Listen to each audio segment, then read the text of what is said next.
Start किया जाए।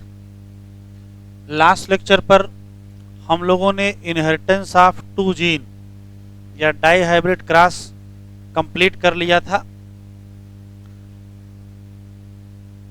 और उसके क्वेश्चन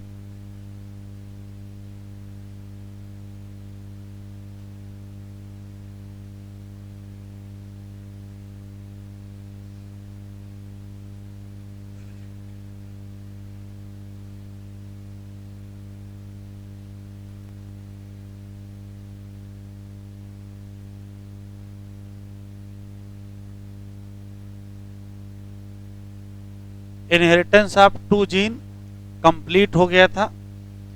वन जीन इनहेरिटेंस और टू जीन इनहेरिटेंस का जो कंक्लूजन है, तो एनसीईआरटी में तो ऐसे दिया है कि इनहेरिटेंस ऑफ वन जीन पढ़ाया गया है, फिर मेंडल के पहला और दूसरा नियम एक्सप्लेन कर दिया गया है, फिर इनहेरिटेंस ऑफ टू जीन पढ़ाया है और फिर मेंडल का थर्ड लॉ एक्सप्लेन कर दिया है। लेकिन हम लोगों ने वन और टू जीन का इनहेरिटेंस एक साथ पढ़ लिया है, तो हम लोग एक साथ तीनों मेंडल के लॉ पढ़ लेंगे।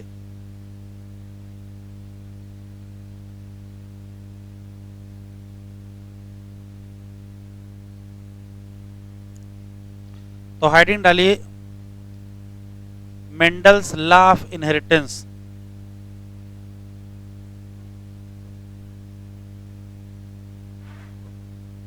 Mendel's law of inheritance.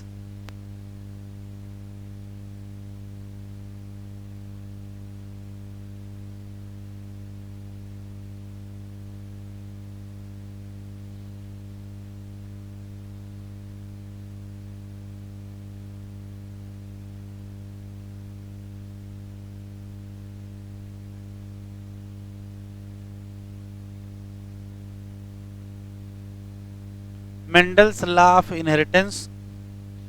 और पहले कुछ रटने वाले सवाल।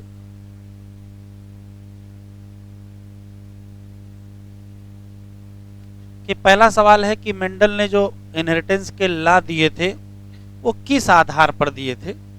तो कहोगे उन्होंने जो हाइब्रिडाइजेशन एक्सपेरिमेंट किया था पी प्लांट पर, उसका जो भी ऑब्जर्वेशन था उस आधार पर उन्होंने अपने हाइब्रिडाइजेशन प्रिंसिपल या लॉ दिए थे। फिर सवाल है कितने लॉ दिए थे, तो 3 लॉ दिए थे, first law, second law, third law. इसमें से कौन सा लॉ किस ऑब्जर्वेशन पर बेस्ड है। तो पहला और दूसरा जो लॉ है वो मोनो हाइब्रिड क्रॉस पर बेस्ड है और जो तीसरा लॉ है वो डाई हाइब्रिड क्रॉस के ऑब्जर्वेशन पर बेस्ड है। क्या ये लॉ पूरी तरीके से लागू है, तो कहोगे नहीं, पूरी तरीके से लागू नहीं है, एक्सेप्शन है। जैसे पहला लॉ कौन सा है, लॉ ऑफ डोमिनेंस, उसका भी एक्सेप्शन है, इनकम्प्लीट डोमिनेंस। दूसरा लॉ लॉ ऑफ सेग्रीगेशन है और उसी से मिलता जुलता है लॉ ऑफ इंडिपेंडेंट असॉर्टमेंट। अभी आगे पढ़ेंगे लिंकेज, उसका लिंकेज क्या है, एक्सेप्शन है किसका, इंडिपेंडेंट असॉर्टमेंट का। तो कहने का मतलब है कि लॉ पूरी तरीके से लागू नहीं है, कुछ न कुछ क्या मिल जाता है, एक्सेप्शन मिल जाता है। पहला और दूसरा लॉ कहाँ से आया था, तो कहोगे मोनो हाइब्रिड क्रॉस के ऑब्जर्वेशन से आया था। लेकिन तीसरा लॉ कहाँ से निकला था, तो कहोगे डाई हाइब्रिड क्रॉस के ऑब्जर्वेशन। ये रटने वाले पहले पॉइंट लिख लीजिए, फिर एक एक लॉ हम लोग अलग पढ़ेंगे। तो पहला सवाल यह है कि कौन कौन से लॉ हैं।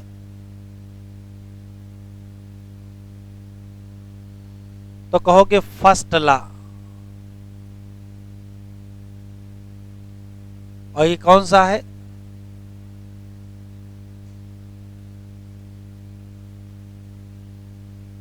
Law of dominance.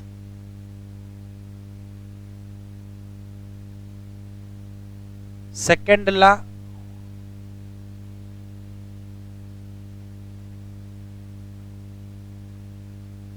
Law of segregation.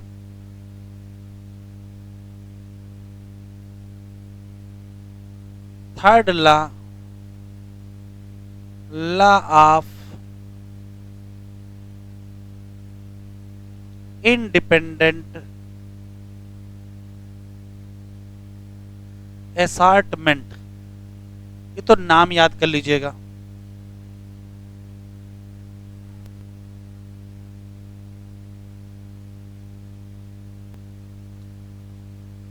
लिख लीजिए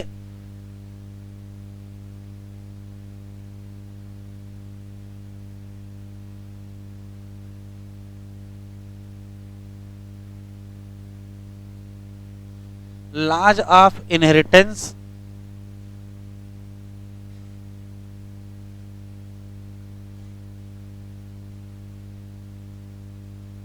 based on observation of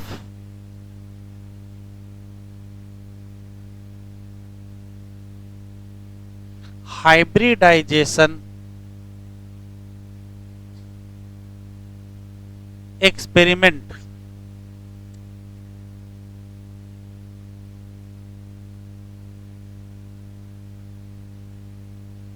over pea plant.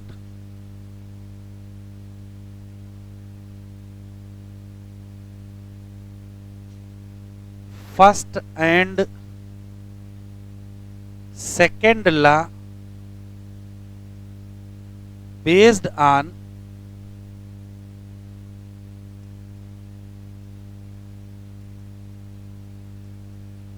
observation of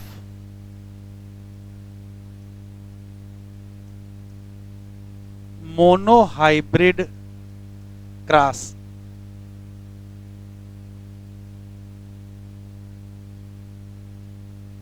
Third law based on observation of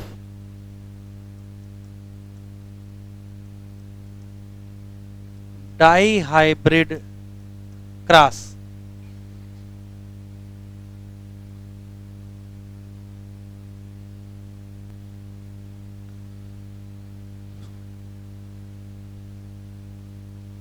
तो देखो मेंडल का मोनोहाइब्रिड क्रॉस में क्या था और ऑब्जर्वेशन क्या था। मेंडल ने सिर्फ इतना किया था,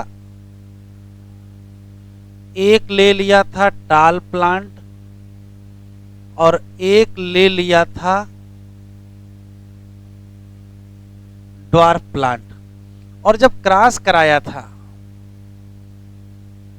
तो जो F1 प्रोजनी बनी थी वो सिर्फ और सिर्फ टाल ओनली थे, इसमें कोई ड्वार्फ नहीं था। यहां से दो बातें मेंडल को जो समझ में आई थी। पहली बात कि कुछ ना कुछ तो इस पेरेंट से और कुछ ना कुछ इस पेरेंट से यहां आया जरूर होगा। लोगों ने पूछा क्या, कहा वो फैक्टर आया है। तो मेंडल पहला ऑब्जर्वेशन यही दिए कि factor discrete unit of inheritance है और इसी से कैरेक्टर पेरेंट से प्रोजनी में आते हैं।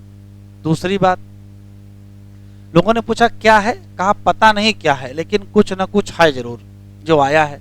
एक तो फैक्टर का कॉन्सेप्ट मेंडल ने यहीं से निकाला। दूसरा कहे कि दोनों जगह से फैक्टर आए होंगे, तो मान लेते हैं इस फैक्टर का नाम हम कैपिटल टी रख लेते हैं, मान लेते हैं इस फैक्टर का नाम स्मॉल टी रख लेते हैं। तो मेंडल कह रहे हैं कि जो F1 बना होगा उसमें दोनों फैक्टर इकट्ठा हो गए होंगे। ये बात भी सही बात है भाई, इधर से आया तो फैक्टर इकट्ठा जरूर हुआ होगा। जब इकट्ठा हो गए होंगे तो पेयर बन गया होगा।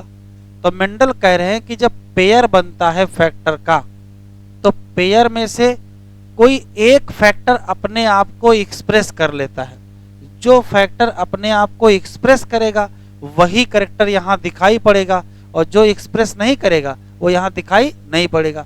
तो यहाँ टाल वाला फैक्टर दिख रहा है, इसका मतलब ये है कि यहाँ से जो फैक्टर आया है वो एक्सप्रेस हो रहा है और यहाँ से जो फैक्टर आया है वो एक्सप्रेस नहीं हो रहा है। तो लोगों ने पूछा ऐसा क्यों, तो एक्सप्लेन कर रहे हैं कि भाई यहाँ से जो फैक्टर आया है वो डोमिनेट कर रहा है किसके ऊपर, यहाँ से आने वाले फैक्टर पर। इसी नाते इसको क्या मान लिया गया,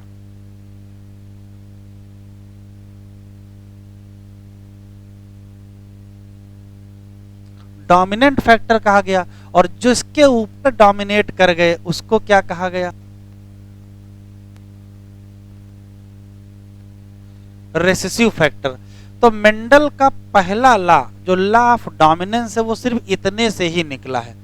मेंडल क्या किसी को भी दिख रहा है कि दो अलग अलग टाइप के प्लांट फर्टिलाइज कराए गए, टाल को ड्वार्फ के साथ फर्टिलाइज कराया गया लेकिन सिर्फ टाल मिला, इससे दो बातें समझ में आ रही हैं। पहला कि टाल से कोई फैक्टर आया होगा, ड्वार्फ से कोई फैक्टर आया होगा और फैक्टर का पेयर बना होगा, पहली बात। लेकिन जब पेयर डिसिमिलर फैक्टर, भाई यहाँ का फैक्टर अलग होगा, यहाँ का फैक्टर अलग होगा, तो मेंडल कह रहे हैं कि जब डिसिमिलर फैक्टर का पेयर बनता है तो एक फैक्टर दूसरे फैक्टर पर क्या कर जाता है, डोमिनेट कर जाता है, और इसी को कहते हैं लॉ ऑफ डोमिनेंस। जो फैक्टर डोमिनेट करता है वो डोमिनेंट फैक्टर, जो डोमिनेट नहीं करता है वो रेसिव फैक्टर। यहाँ तक क्लियर है? तो लॉ ऑफ डोमिनेंस समझ में आगे कहां से आया? एक और बात बताई इन्होंने, कहा कि जो F1 प्रोजनी है उसका केवल समानता एक पेरेंट से है। F1 प्रोजनी की समानता एक पेरेंट से है। लोगों ने पूछा ऐसा क्यों? तो फिर वही एक्सप्लेन कर दिए कि भाई जिस पेरेंट का फैक्टर डोमिनेंट फैक्टर होगा उससे समानता होगी और जिसका रेसेसिव होगा उससे समानता नहीं होगी। फिर लोगों ने पूछा F1 में केवल एक ही पेरेंटल कैरेक्टर दिख रहा है, दूसरा क्यों नहीं दिख रहा है? ये भी तो बात है। तो फिर मेंडल वही बता रहे हैं कि भाई जिसका फैक्टर डोमिनेंट था उसका कैरेक्टर दिख रहा है और जिसका फैक्टर डोमिनेंट नहीं था उसका फैक्टर नहीं दिख रहा है। तो कितना सरल तरीके से मेंडल को ये बात समझ में आ गई थी। जो 150-200 साल पहले उनको समझ में आया था वो तुमको समझाया जा रहा। क्या क्या समझा? पहला सवाल, something must be pass from parent to progeny. Mendel ने उसको क्या कहा? फैक्टर कहा। दूसरा यह है कि जब F1 बनेगा तो दोनों फैक्टर इकट्ठा होंगे, लेकिन एक ही फैक्टर अपने आप को एक्सप्रेस कर रहा है, दूसरा फैक्टर एक्सप्रेस नहीं कर रहा है। क्यों? जो फैक्टर एक्सप्रेस कर रहा है वो डोमिनेट कर रहा है किस फैक्टर के ऊपर? जो फैक्टर एक्सप्रेस नहीं कर रहा। तो यहां से क्या निकल आया? Law of dominance. फिर मेंडल ने कहा लो भाई सेल्फिंग कराई जाए।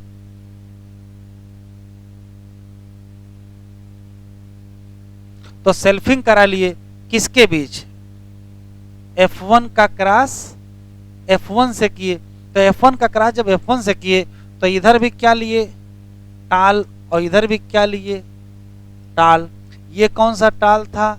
F1 वाला। ये भी कौन सा टाल था? F1 वाला। और क्रॉस करा दिए। तो जब क्रॉस करा दिए तो इनको मिला क्या? टाल भी मिला और ड्वार्फ भी मिला। और रेशियो क्या दिखाई पड़ा? 3:1। तो लोगों ने पहला सवाल मेंडल से यही पूछा कि ये बताओ कि जब हम टाल का क्रॉस टाल से करा रहे हैं तो ये ड्वार्फ कहां से आ गया? आश्चर्य की बात है भाई, पेरेंट में तो कहीं ड्वार्फ दिख नहीं रहा है, तो प्रोजनी में ड्वार्फ कहां से आ गया? तो मेंडल इसको एक्सप्लेन कर रहे हैं कि देखो, कह रहा कि जो ये टाल दिख रहा है इसके पास ड्वार्फ वाला फैक्टर है लेकिन एक्सप्रेस नहीं हो रहा है। क्यों? लॉ ऑफ डोमिनेंस के नाते। कह रहा वो ड्वार्फ वाला फैक्टर इसके पास था, लेकिन जब इसने गैमीट बनाए तो टाल और ड्वार्फ के फैक्टर क्या हो गए? अलग हो गए। और जैसे अलग हो गए वैसे ड्वार्फ वाला भी क्या कर गया? एक्सप्रेस कर गया। फैक्टर अलग हो गए, इसका मतलब सेग्रीगेट हुए, और इसी को क्या कहते हो? Law of segregation. तो F2 में दोनों कैरेक्टर दिख गए। F2 में दोनों कैरेक्टर या दोनों ट्रेट दिख गए। क्यों? क्योंकि F1 में जो इकट्ठा हुए थे वो F2 में क्या हो गए? अलग हो गए। और अलग होने को क्या कहते हो? Law of segregation. तो F2 में दोनों ट्रेट रिकवर हो गई, ये लॉ ऑफ सेग्रीगेशन है। लेकिन दोनों ट्रेट एक बराबर काहे नहीं है? भाई अगर ये 3 थे तो ये भी 3 होते, या ये 1 था तो ये भी 1 होता, ये भी तो समस्या है। तो मेंडल को इसको भी एक्सप्लेन करना था कि F2 में टाल 3 है, ड्वार्फ 1 है। क्यों? तो फिर वही समझा रहे हैं कि जो टाल वाला फैक्टर है वो डोमिनेंट फैक्टर है, इसी नाते उसके नंबर क्या हैं? ज्यादा, और जो रेसिव फैक्टर उसके नंबर क्या हैं? कम। तो मेंडल का रियल में इतना ही एक्सपेरिमेंट था, इसी से मेंडल ने सब निकाला। क्या निकाला? लॉ ऑफ डोमिनेंस भी निकाला और law of segregation. Law of dominance क्या कहता है कि यदि कोई डिसिमिलर पेयर ऑफ फैक्टर है तो एक फैक्टर दूसरे फैक्टर पर क्या करेगा? डोमिनेट करेगा, और उसी को कहोगे लॉ ऑफ डोमिनेंस। और दूसरा कहते हैं F1 में केवल एक पेरेंटल ट्रेट दिखाई पड़ा, दूसरा दिखाई नहीं पड़ा, ये भी क्या है? Law of dominance. F1 की समानता एक पेरेंट से है, दूसरे पेरेंट से नहीं है, ये भी क्या है, लॉ ऑफ डोमिनेंस। F2 में दोनों ट्रेट दिखाई पड़ गए, ये लॉ ऑफ सेग्रीगेशन है, लेकिन किस रेशियो में दिखाई पड़े, 3:1, ये लॉ ऑफ डोमिनेंस है। लिखो,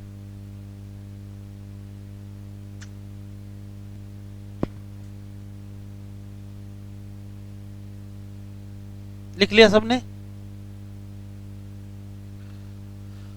अब 2-3 पॉइंट लिख लीजिए।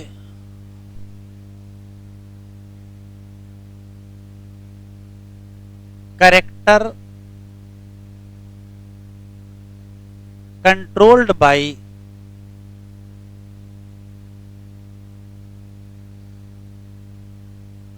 डिस्क्रीट यूनिट, जिसको कहते क्या है, factor.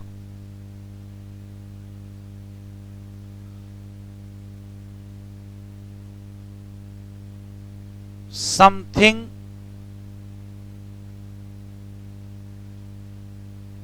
must be passed from parent to progeny, ये भी क्या है, फैक्टर। और फैक्टर को कहा जाता है stable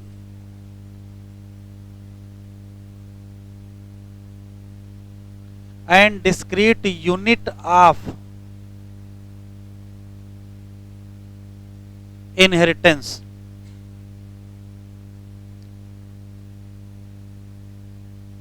factor occurs in pair, और पेयर दो प्रकार के होते हैं,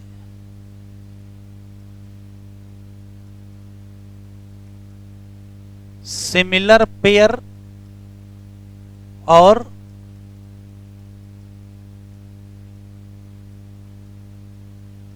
डिसिमिलर पेयर।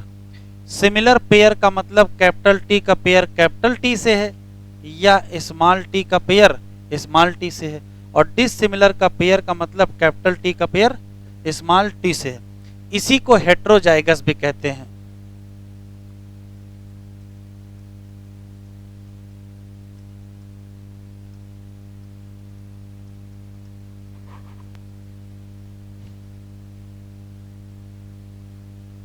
तो यदि डिसिमिलर पेयर है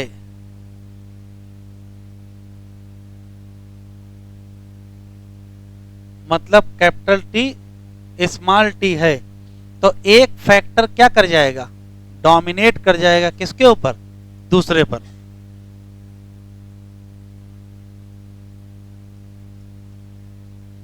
वन फैक्टर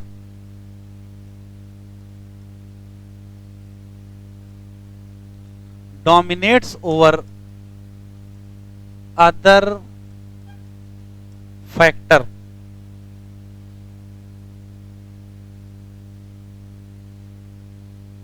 तो जो फैक्टर डोमिनेट्स करेगा वो क्या होगा,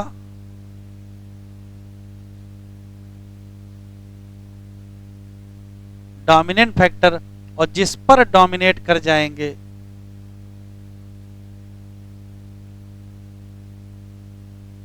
रेसेसिव फैक्टर। अब लिख लेंगे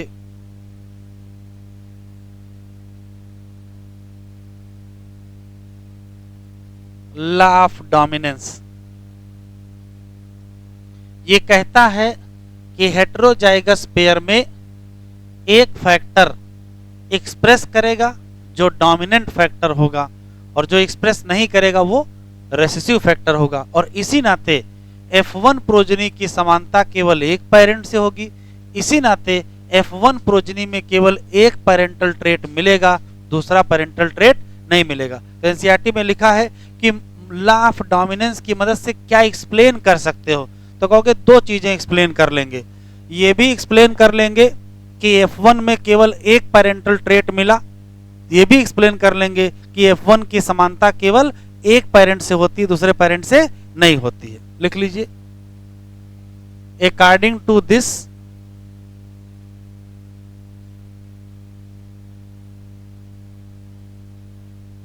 इन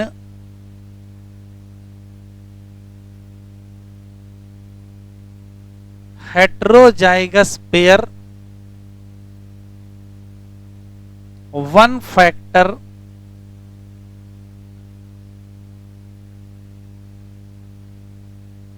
dominate over other factor, thus only one factor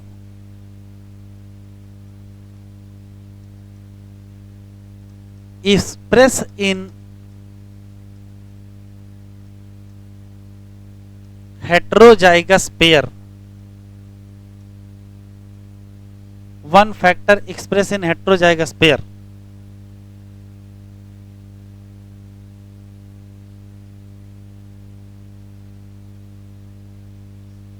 इसका इस्तेमाल करके हम क्या एक्सप्लेन कर सकते हैं? तो कहोगे हम ये एक्सप्लेन कर सकते हैं कि one parental trait in F1 and two parental trait in F2, एक बात, और उसका रेशियो कितना होता है F2 में? 3:1. Only one parental trait in F1 and both parental trait in F2 in ratio of क्या? 3:1. F1 में केवल एक पेरेंटल ट्रेट था और F2 में दोनों थे, लेकिन किस रेशियो में थे? 3:1. ये दोनों बात कौन बता सकता है? कहोगे लॉ ऑफ डोमिनेंस. एक और F1 की समानता किससे थी? एक ही पेरेंट से थी. और किस पेरेंट से समानता थी? जिसका फैक्टर डोमिनेंट था. एक्सप्लेन कर सकते हैं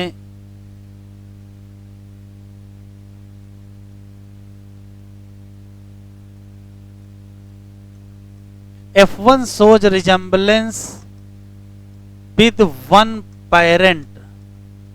और किस पेरेंट से? तो कहो parent with dominant factor.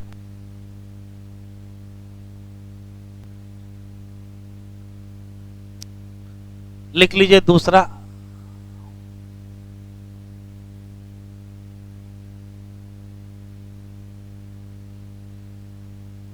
Law of segregation.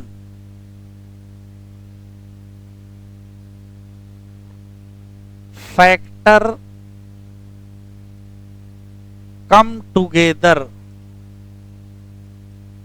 in F1 but factor या allele do not show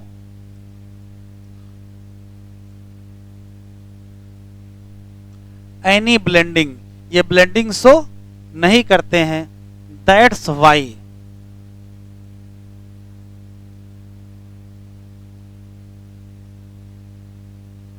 factor कहो या अलील कहो,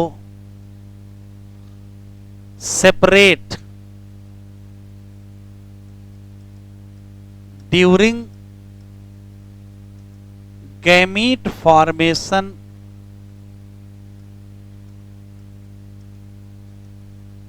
by F1 progeny. Gamete formation के दौरान फैक्टर सेग्रीगेट हो जाते हैं. Called as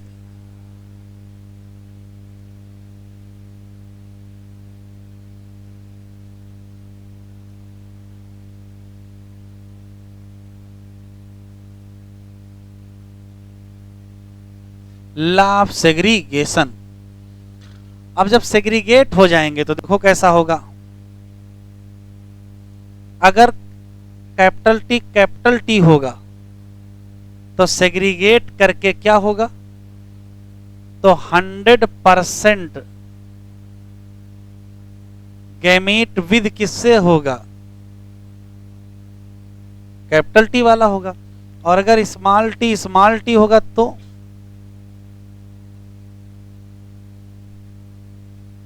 100% gamete with small T वाला होगा। और यदि कैपिटल टी स्मॉल टी होगा तब कहोगे 50% गैमीट विद कैपिटल टी और 50% गैमीट विद स्मॉल टी। इसका मतलब गैमीट में केवल एक फार्मा फैक्टर होगा, दूसरा फार्मा फैक्टर नहीं होगा। या तो गैमीट में कैपिटल टी होगा या तो गैमीट में स्मॉल टी होगा, दोनों नहीं होंगे। इसी को कहते हैं प्योरिटी ऑफ गैमीट।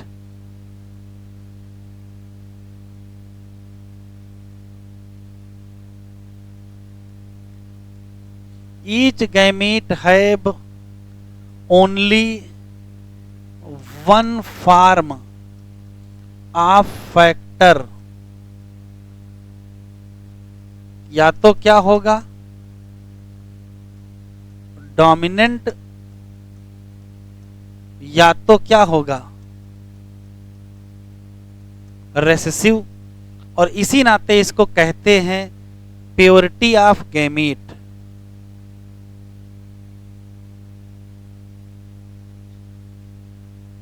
क्या कहते हैं? Purity of gamete. तो लॉ ऑफ सेग्रीगेशन का ही दूसरा नाम है purity of gamete. Law of segregation क्या एक्सप्लेन कर रहा है? तो F2 में दोनों पेरेंटल ट्रेट मिल गए, ये सेग्रीगेशन का ही रिजल्ट है। अगर सेग्रीगेशन ना होता तो दोनों पेरेंटल ट्रेट ना मिलते।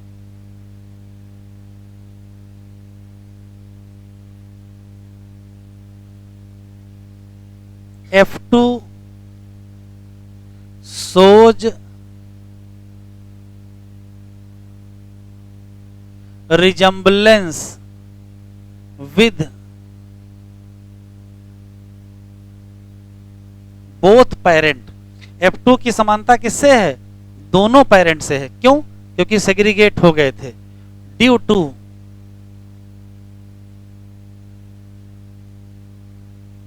सेग्रीगेशन ऑफ फैक्टर या allele.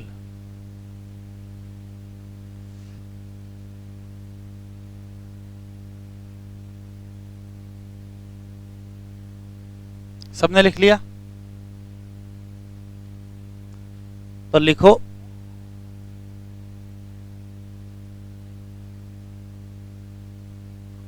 Law of independent assortment. कहां से लॉ निकला था? डाइहैबिट। तो देखो जरा डाइहैबिट में मेंडल को कैसे समझ में आया था। एक तरफ इन्होंने लिया था येलो और राउंड, और एक तरफ ग्रीन एंड रिंकल। ध्यान से सुनिएगा, येलो और राउंड का जब क्रॉस कराया था तो इनको F1 क्या मिला था? येलो राउंड ही मिला। मेंडल बड़ा खुश हुए। क्यों? मेंडल के अभी तक के सारे नियम लागू। क्या? देखो ध्यान से। मेंडल कहते थे कि अगर लॉ ऑफ डोमिनेंस लागू होगा तो जो F1 प्रोजनी है उसकी समानता एक पेरेंट से होगी। दिख रहा है भाई, ये इस पेरेंट के जैसा है, इसका मतलब लॉ ऑफ डोमिनेंस लागू है। अच्छा, दूसरी खास बात यह है कि येलो राउंड जो मिले वो 100% येलो राउंड ही मिले थे। फिर मेंडल ने सेल्फिंग किया,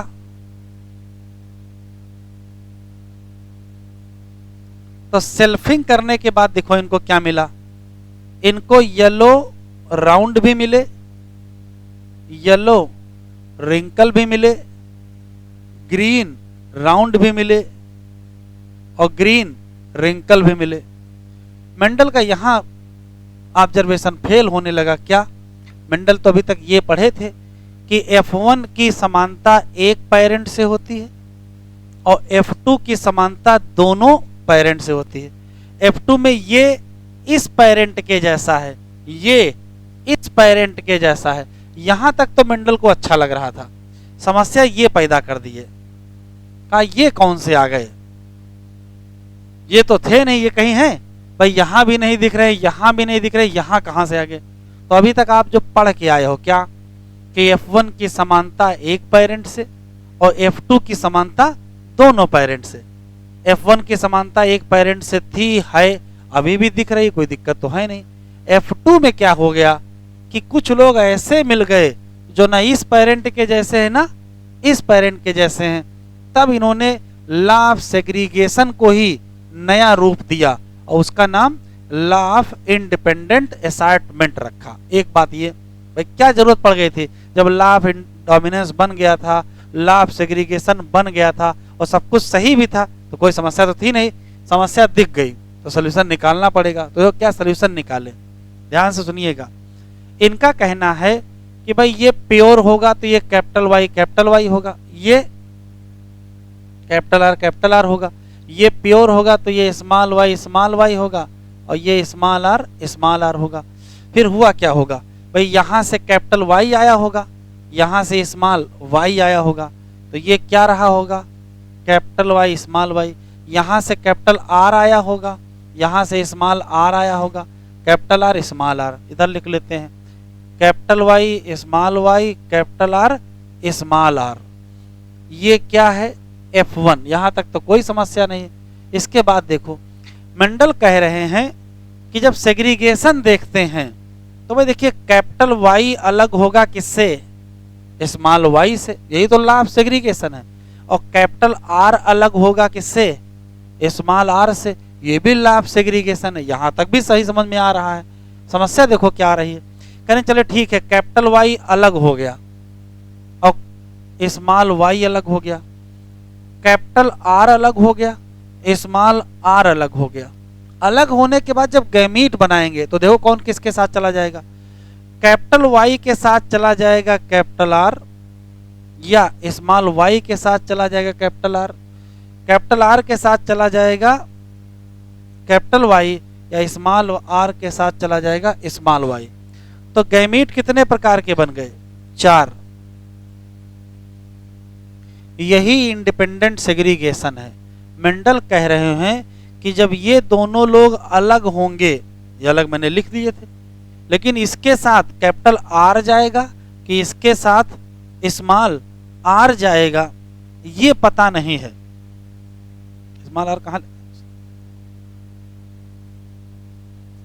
लिखना चाहिए, कैपिटल वाई, अच्छा हाँ यहां गलत लिखा है, फिर से मिटा लेते हैं, फिर से लिख लेते हैं, इसमें सही नहीं हो पाएगा, देख लीजिए फिर से, कोई दिक्कत नहीं। कैपिटल वाई अलग हो गया,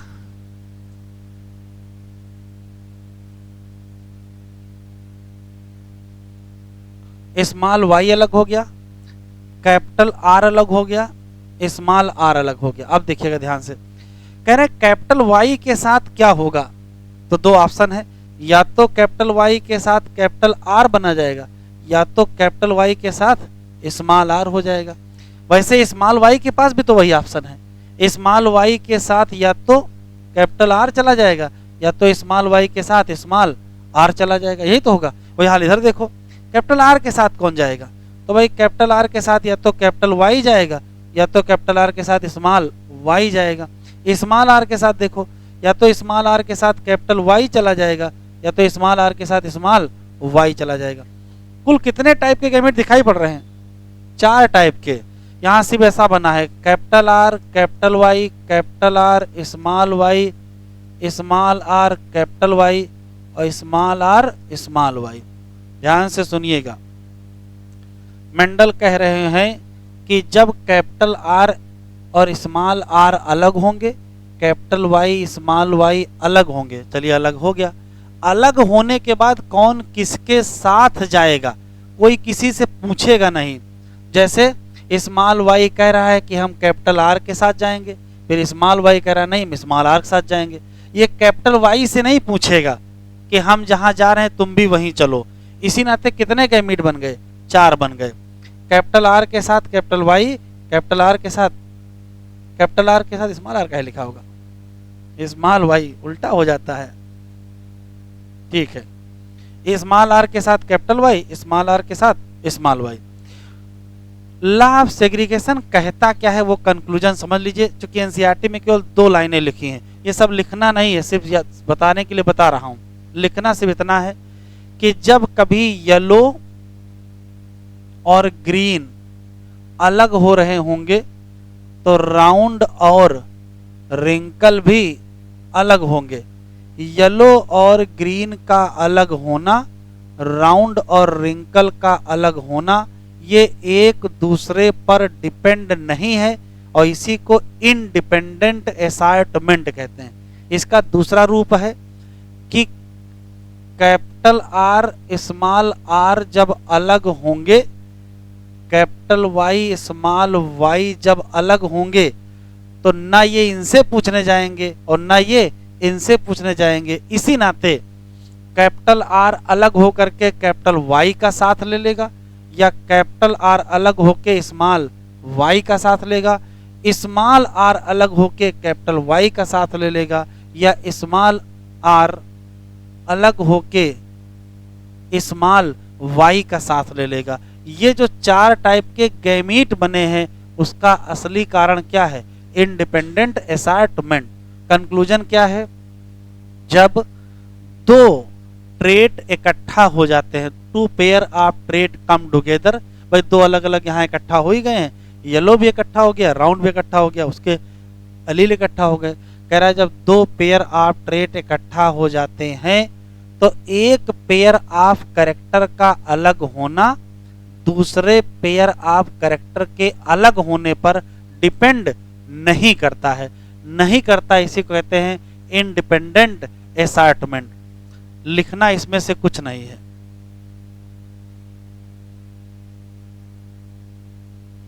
फिर से सुन लेते हैं, फिर लिख लीजिएगा एक लाइन। मेंडल कहते हैं कि एक जोड़ी फैक्टर जब इकट्ठा हुए, बगल में दूसरा जोड़ी फैक्टर भी इकट्ठा हुआ, एक जोड़ी फैक्टर जब अलग होंगे, मतलब कैपिटल आर स्मॉल आर अलग होंगे, उसी समय कैपिटल वाई स्मॉल वाई भी अलग होंगे, लेकिन एक दूसरे पर डिपेंड नहीं होंगे और इसी को कहेंगे क्या, इंडिपेंडेंट असॉर्टमेंट। इसी नाते कुल कितने गैमीट बने थे, 4। कैपिटल आर के साथ कैपिटल वाई या कैपिटल आर के साथ स्मॉल वाई और स्मॉल आर के साथ कैपिटल वाई या स्मॉल आर के साथ स्मॉल वाई। एक लाइन लिख लीजिए केवल।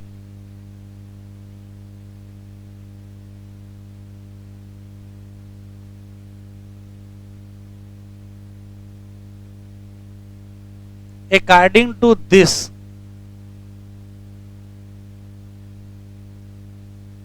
when 2 pair of trait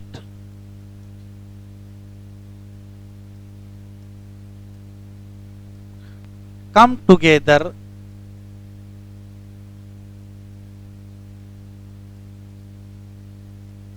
segregation of one character is independent to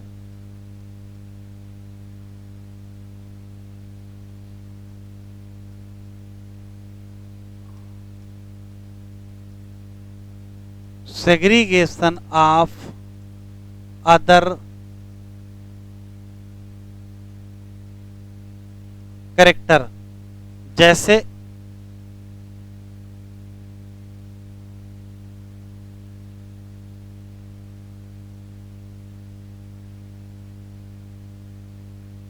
separation of capital R and small r is independent to separation of capital Y small Y. इसी नाते 4 type gamete form by F1 dihybrid कौन से बने थे? Capital Y, capital R capital Y, capital R small Y, small R capital Y और small R small Y. Question पूछेगा 4 type के gamete क्यों बने, तो आंसर आप ये दीजिएगा, इंडिपेंडेंट असार्टमेंट। अब आ जाता है एक्सेप्शन।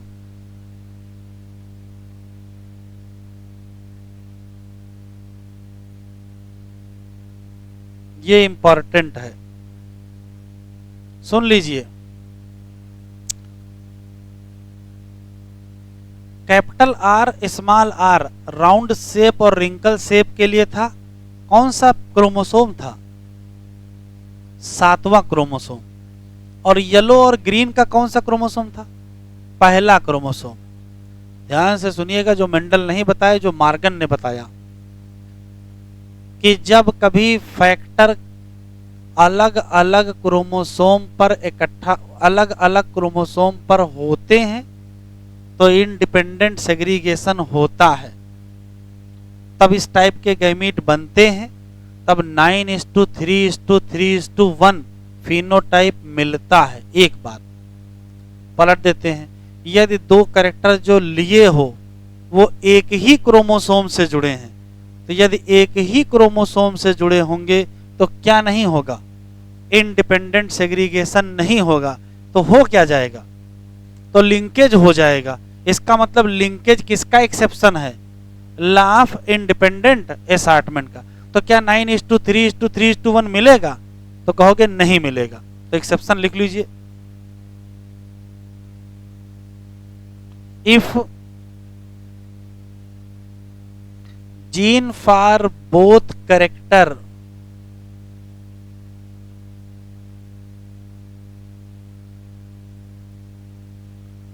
present on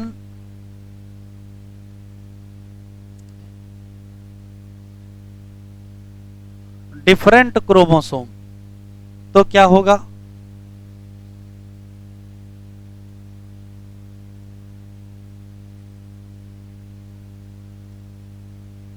तो इंडिपेंडेंट असॉर्टमेंट होगा।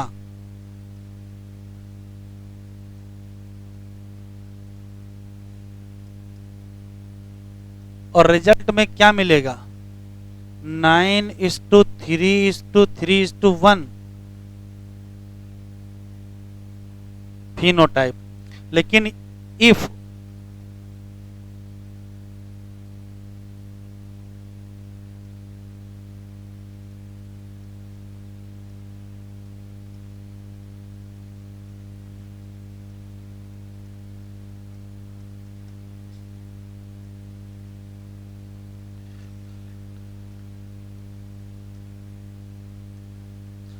Gene for both character present on same chromosome, तो हो क्या जाएगा? तो हो जाएगा लिंकेज।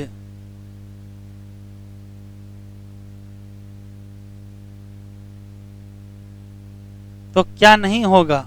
No independent assortment. तो क्या नहीं मिलेगा? नो फिनोटाइप 9:3:3:1 नहीं मिलेगा।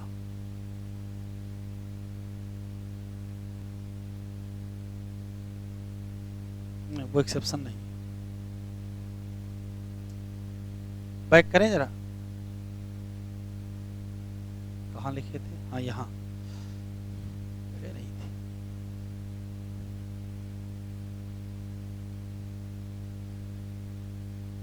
यहाँ एक लाइन लिख लीजिए, लॉ ऑफ डोमिनेंस का एक्सेप्शन।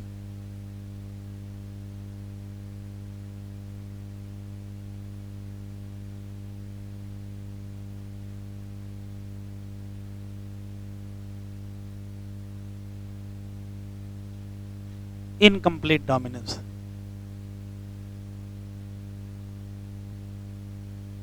ये लिख लिया।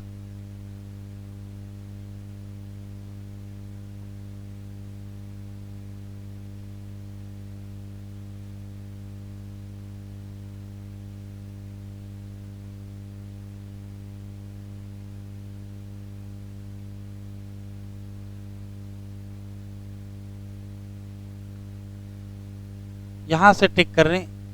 Based on his observation on monohybrid cross Mendel proposed, monohybrid cross के आधार पर two general rule to consolidate his understanding of inheritance in monohybrid cross. Today these rule are called क्या? Principle या laws of inheritance.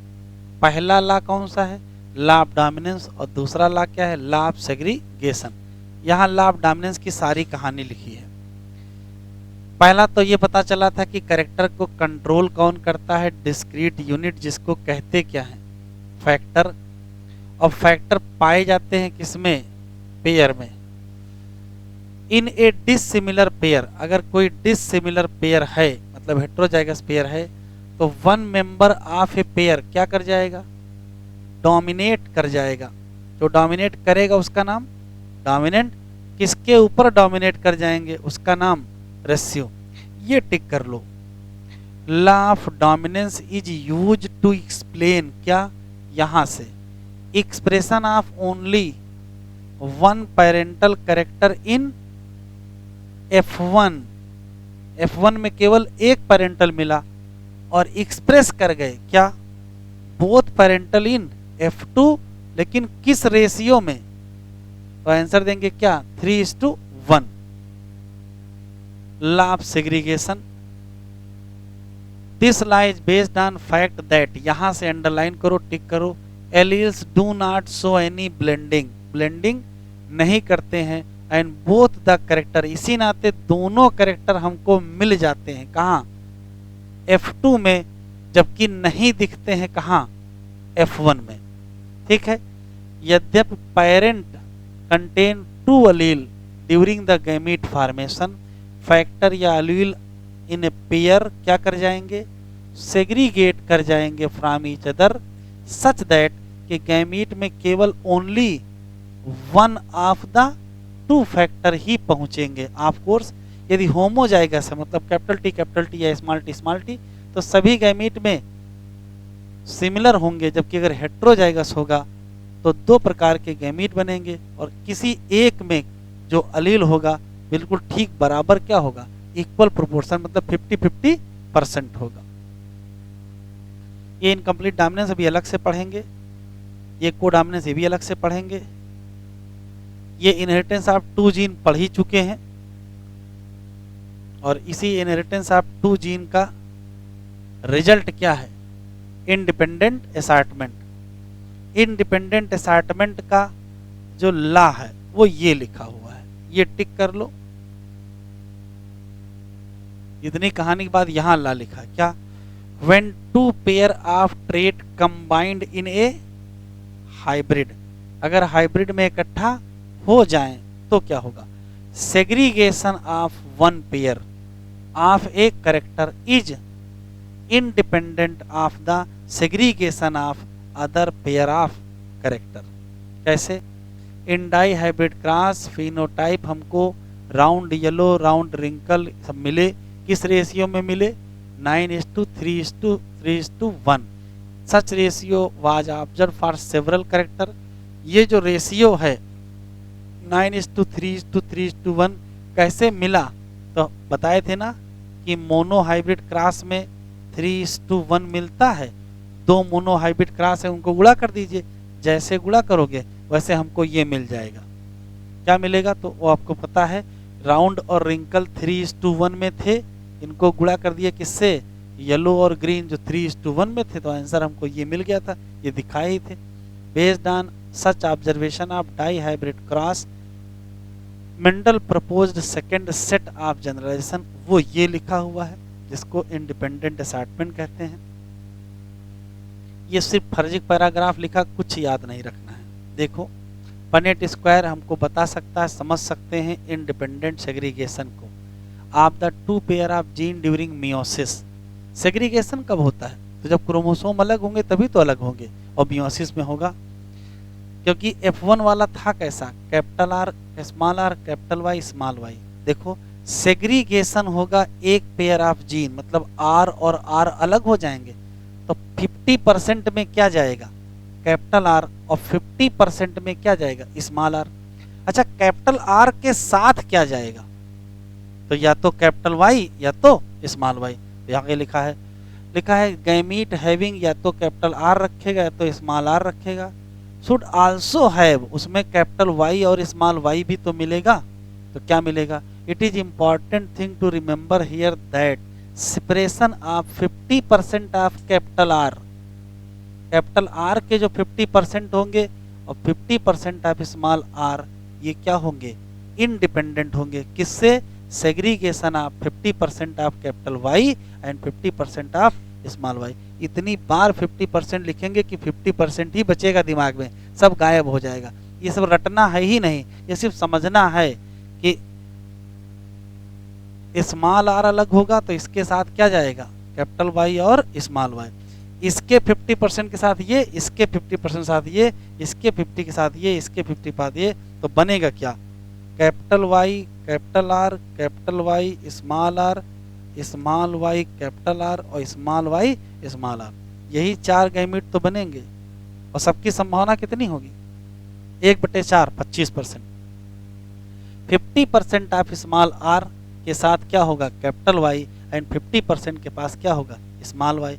इसी तरह 50% of capital R के साथ क्या होगा, कैपिटल वाई, और 50% स्मॉल वाई होगा। 10 कितने टाइप के गैमीट बनेंगे, 4 टाइप के बनेंगे। कौन से, ये 4 टाइप के बने, और सबकी फ्रीक्वेंसी कितनी होगी, 1/4 मतलब 25% होगी। तो क्या रट के आंसर लगाओगे, रट के नहीं लगाना, दिमाग लगाइएगा, आंसर निकल आएगा। 1/4 ऑफ टोटल गैमीट बनेंगे। When route down 4 type of egg, कह रहा ये पनेट स्क्वायर बना लो, और पनेट स्क्वायर बनाने में 4 गैमीट यहाँ लिख लो और 4 गैमीट यहाँ लिख लो, तो कितने बॉक्स बनेंगे, 16 बनेंगे। कह रहा 4 type of egg pollen 2 side पर लिख लो, और फिर ड्रा करो कि कितने कॉम्बिनेशन बनेंगे, किसके, जाइगोट के। तो कितने मिलेंगे, 16 मिलेंगे। कह रहा कितने टाइप के जीनोटाइप होंगे, 9 टाइप के। और कितने टाइप के फिनोटाइप होंगे, 4 टाइप के। कह रहे बताओ जो 9 टाइप के फिनोटाइप बनेंगे, जीनोटाइप बनेंगे, उनको इस टेबल में लिखो। अब ये टेबल बढ़ानी है, ये ऐसे टेबल बढ़ानी है, ऐसे बनानी है, होमवर्क दिया है।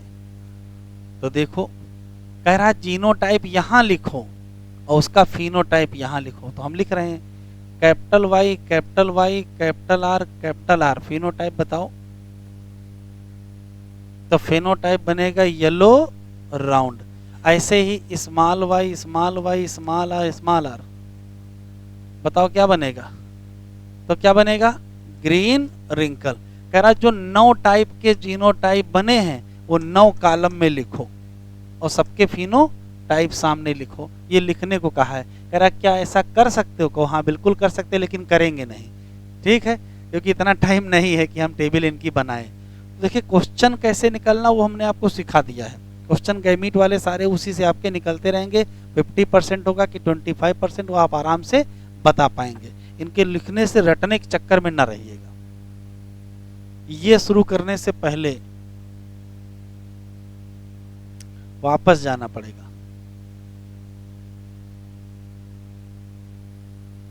हेडिंग डालेंगे इनकम्प्लीट डोमिनेंस।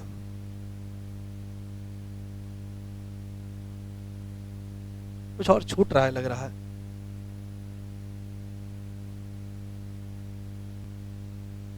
सुने ध्यान से, हेडिंग बाद में डालिएगा।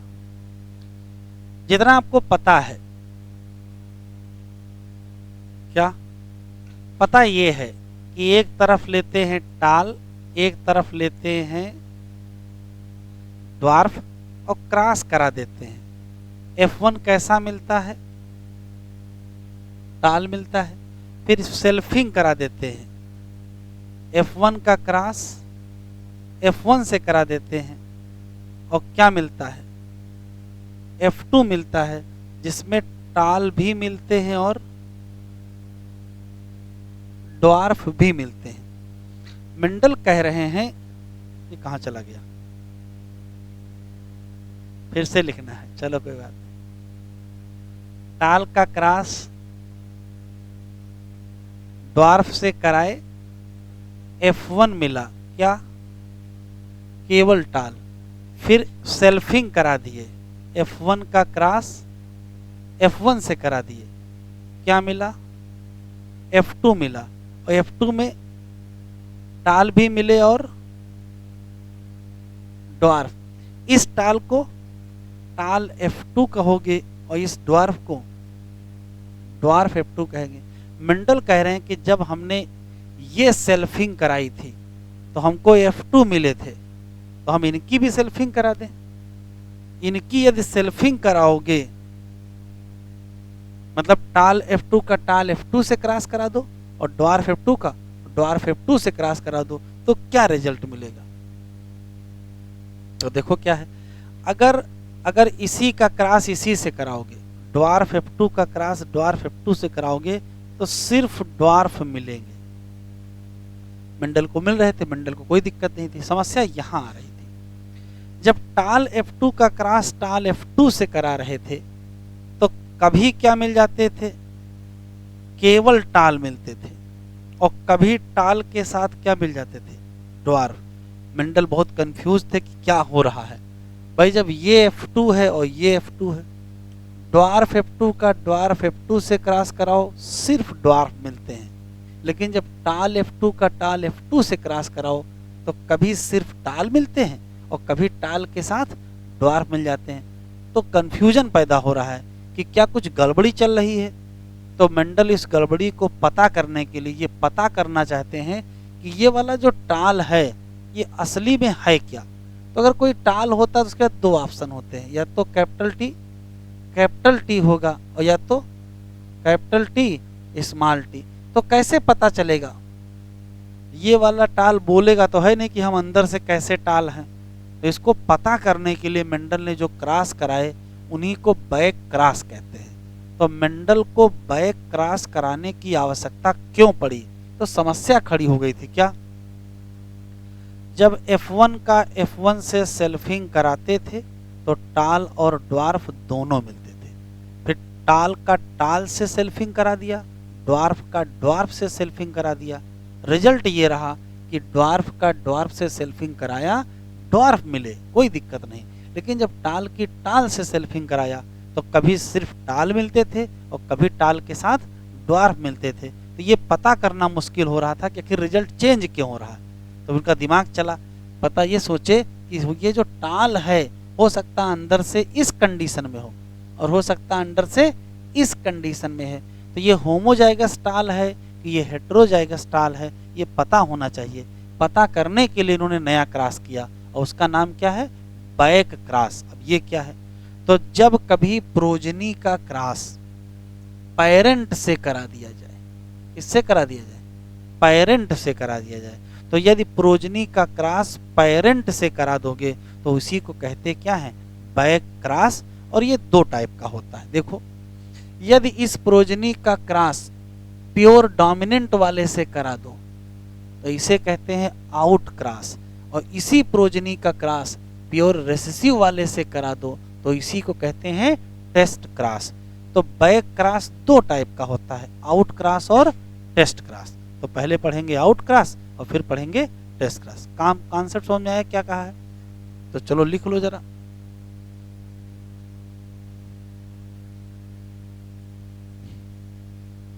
तो हेडिंग डालें बैक क्रॉस।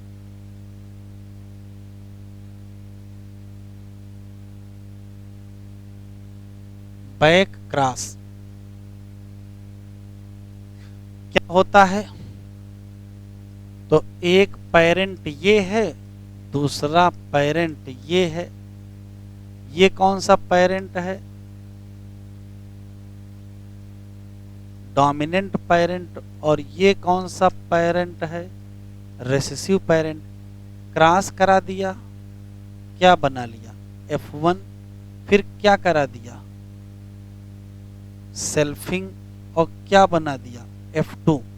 इस F2 का क्रॉस इससे करा दो या इससे करा दो, या F1 का क्रॉस इससे करा दो या इससे करा दो, तो उसी को कहेंगे क्या, back cross.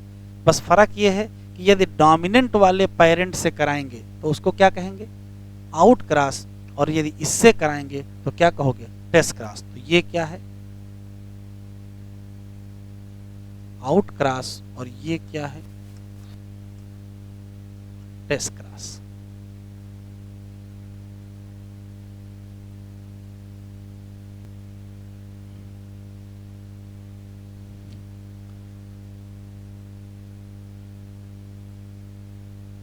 if progeny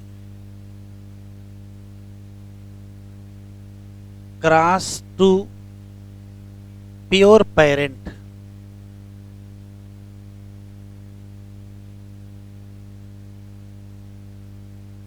called as back cross। एक क्वेश्चन। दूसरा, इफ F1 या F2 progeny cross to pure dominant parent, तो कहोगे called as out cross.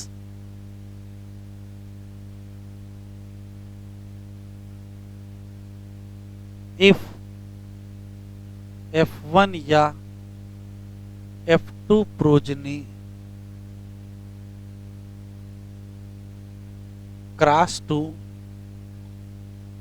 Pure recessive parent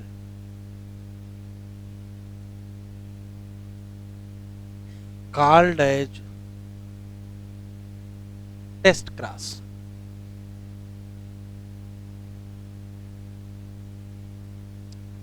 तो बैक क्रॉस हो गया दो प्रकार का, आउट क्रॉस और टेस्ट क्रॉस।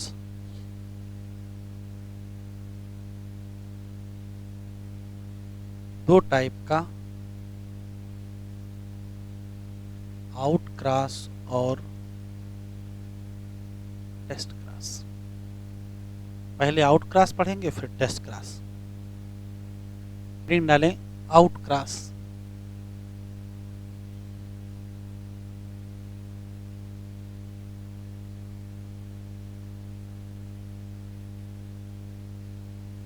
सिर्फ देख लीजिए जरा इधर,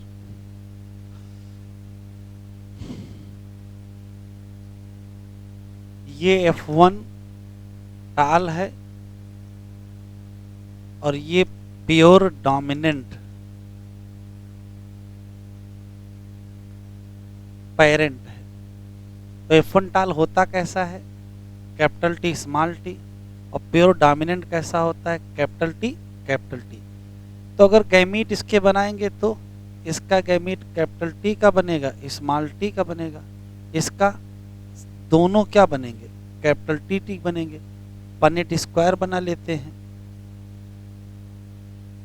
इधर तरफ दोनों कैपिटल टी ले लेते हैं, इधर तरफ कैपिटल टी स्मॉल टी ले लेते हैं। अंदर क्या लिखेंगे, तो capital T capital T capital T capital T capital T small T capital T small T. तो जब क्रॉस कराएंगे तो रिजल्ट क्या आएगा, तो रिजल्ट देखो भाई, capital T ratio capital T small T, ये कितने बने, दो, ये भी कितने बने, दो। तो रेशियो क्या हो जाएगा, 2:2 कहो या 2:2 कहो या 1:1, तो बात एक ही हो गई। कहने का मतलब दो क्या होंगे, टाल, और दो ही क्या होंगे, ड्वार्फ। पक्का ड्वार्फ हो गए, क्या होंगे, टाल, ये वाले। कहने का मतलब 100% टाल होंगे। अब ध्यान से सुनिएगा, फिर ये क्रॉस कराया क्यों है, कोई तो पर्पज होगा, तो क्रॉस बदल के देखते हैं तब समझ में आएगा। जैसे मान लेते हैं कि ये F1 है टाल, और ये पेरेंट है। देखिए ये प्योर डोमिनेंट हमने यहाँ लिखा है, तभी यहाँ कैपिटल टी कैपिटल लिखा है, लेकिन अगर सिर्फ डोमिनेंट पेरेंट लिखते तो हो सकता है ये अंदर से कैपिटल टी स्मॉल टी का होता। तो ये तो कन्फर्म है कि कैपिटल टी स्मॉल टी का है। ये हो सकता कैपिटल टी का हो, और हो सकता कैपिटल टी स्मॉल टी का हो। अगर हम ये क्रॉस कराएंगे ये, तो रिजल्ट बताओ। तो ये तो यही कराए हैं, क्या है इस केस में 100% क्या मिलेंगे, टाल मिलेंगे। लेकिन यदि ये क्रॉस हो जाए तो देखो क्या होगा, कैपिटल टी के साथ जाएगा तो कैपिटल टी टाल, कैपिटल टी इसके साथ जाएगा तो कैपिटल टी स्मॉल टी हो जाएगा तो भी टाल, ये इसके साथ जाएगा तो भी टाल, ये इसके साथ जाएगा तो ड्वार्फ होगा। ऐसे केस में टाल भी मिलेंगे और ड्वार्फ भी मिलेंगे। ध्यान से सुनिएगा, आउट क्रॉस कराने के बाद यदि 100% टाल ही मिले, इसका मतलब ये डोमिनेंट पेरेंट प्योर डोमिनेंट है। और आउट क्रॉस कराने के बाद यदि टाल और ड्वार्फ दोनों मिल जाए, इसका मतलब जो डोमिनेंट पेरेंट है वो असली वाला डोमिनेंट नहीं है। कौन सा वाला डोमिनेंट है, हेटेरोजाइगस। तो आउट क्रॉस कराते क्यों है, तो एक लाइन का है क्या, ये पता करने के लिए कि जो डोमिनेंट पेरेंट है वो प्योर डोमिनेंट है कि हेटेरोजाइगस डोमिनेंट है। यदि वो प्योर डोमिनेंट होगा तो रिजल्ट ये मिलेगा, और हेटेरोजाइगस डोमिनेंट होगा तो रिजल्ट ये मिलेगा। लिख लीजिए, out cross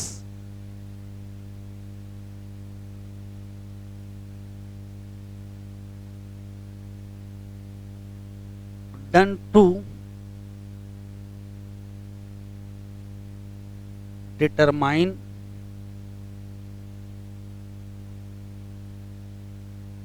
genotype of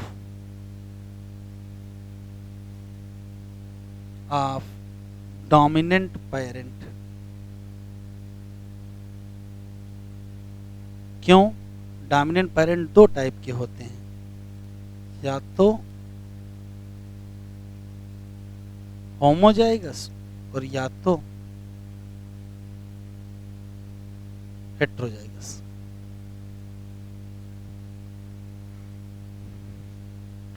test cross,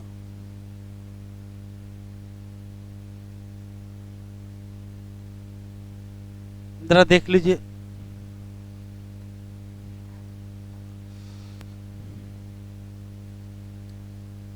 पहला सवाल है कि टेस्ट क्रॉस किसके किसके बीच का क्रॉस है। तो कहोगे F1 की प्रोजनी या F2 का जो टाल प्रोजनी है उसका क्रॉस किससे करा दिया जाए, रेसेसिव पेरेंट से करा दिया जाए, तो इसी को क्या कहते हैं, टेस्ट क्रॉस। तो ये तो रटने वाला पहले लिख लीजिए,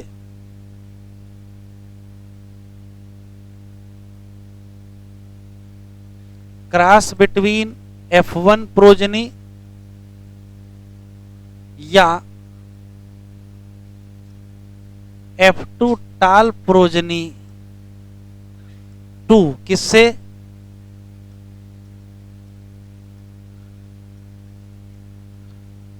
रेसेसिव पेरेंट से करा दिया जाए, तो इसी को कहते क्या है, टेस्ट क्रॉस कहते हैं। अब ये कराया क्यों गया है, जरा देख लीजिए फिर लिखिएगा। इधर देखिए, इधर से लिया टाल, इधर से लिया ड्वार्फ,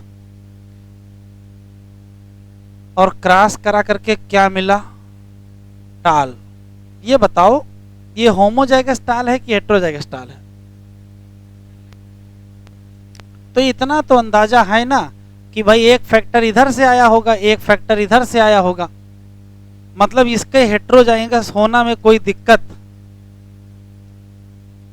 नहीं है। तो F1 वाला हेटेरोजाइगस होता है, ये बगैर टेस्ट क्रॉस के भी बता सकते हो, कंफर्म है ना भाई, इधर से एक फैक्टर आया होगा, इधर से एक फैक्टर आया होगा, इसका मतलब यहां दो फैक्टर होंगे, इसका मतलब ये क्या होगा, हेटेरोजाइगस। चलो सर ठीक है, सेल्फिंग करा लिया, सेल्फिंग के बाद दो लोग मिले, टाल भी मिला और ड्वार्फ भी मिला। ड्वार्फ कंफर्म है कि ये होमोजाइगस ही होगा। कैसे पता चला?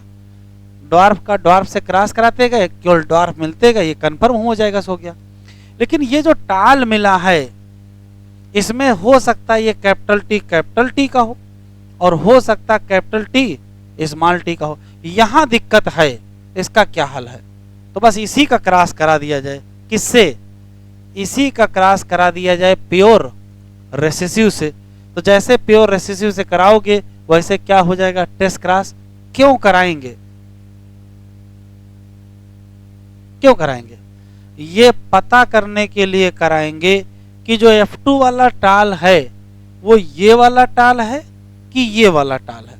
अगर ये टाल है तो रिजल्ट कुछ और होंगे, और ये टाल है तो रिजल्ट कुछ और होंगे। कौन सा टाल है वो भी कंफर्म हो जाएगा। तो काम की बात ये है कि टेस्ट क्रॉस क्यों कराया गया।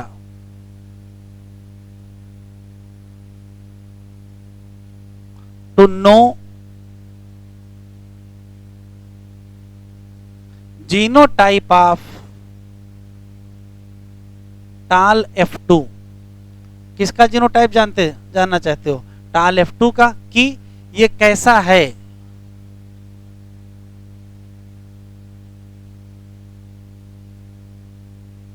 ये होमोजाइगस टाल है कि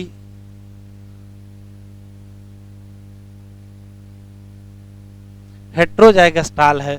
मतलब ये कैपिटल टी वाला टाल है कि कैपिटल टी स्मॉल टी वाला टाल है। देख लो,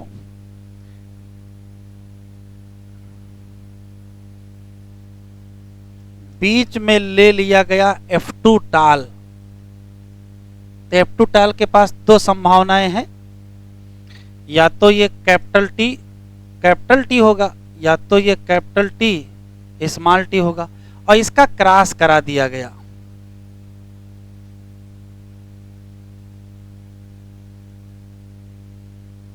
रेसेसिव पेरेंट से।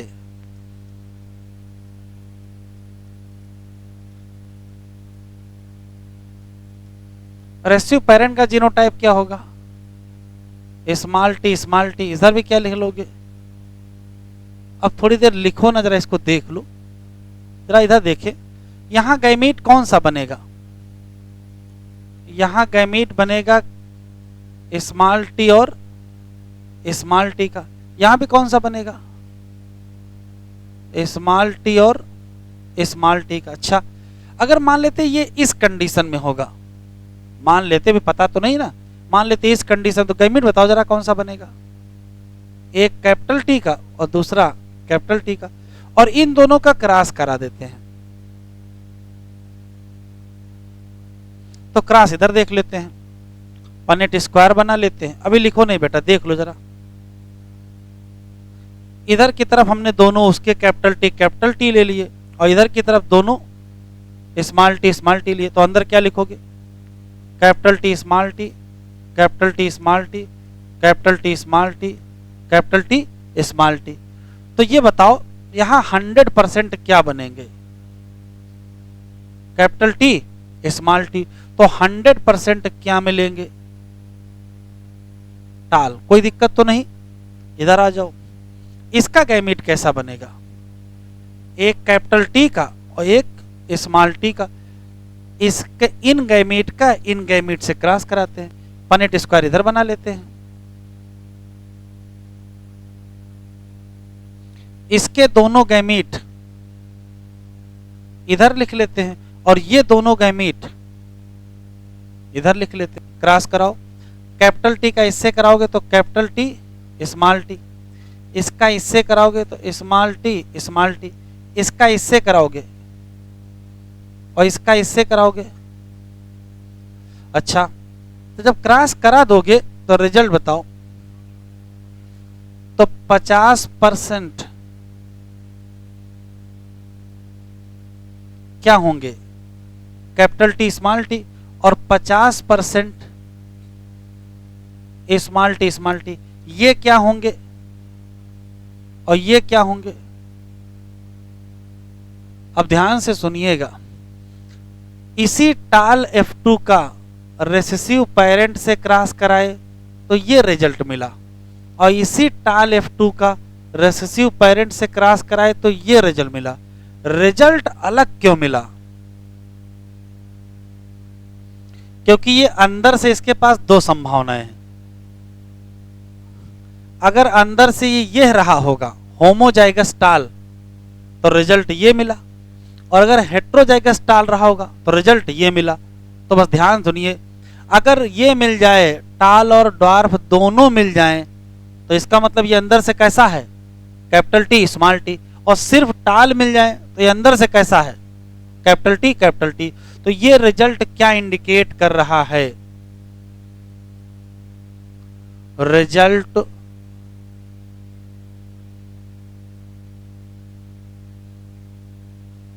इंडिकेट दैट क्या,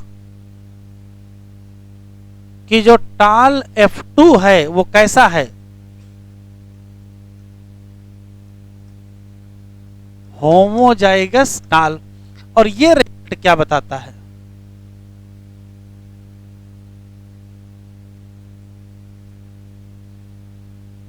दैट क्या, कि जो टाल F2 है वो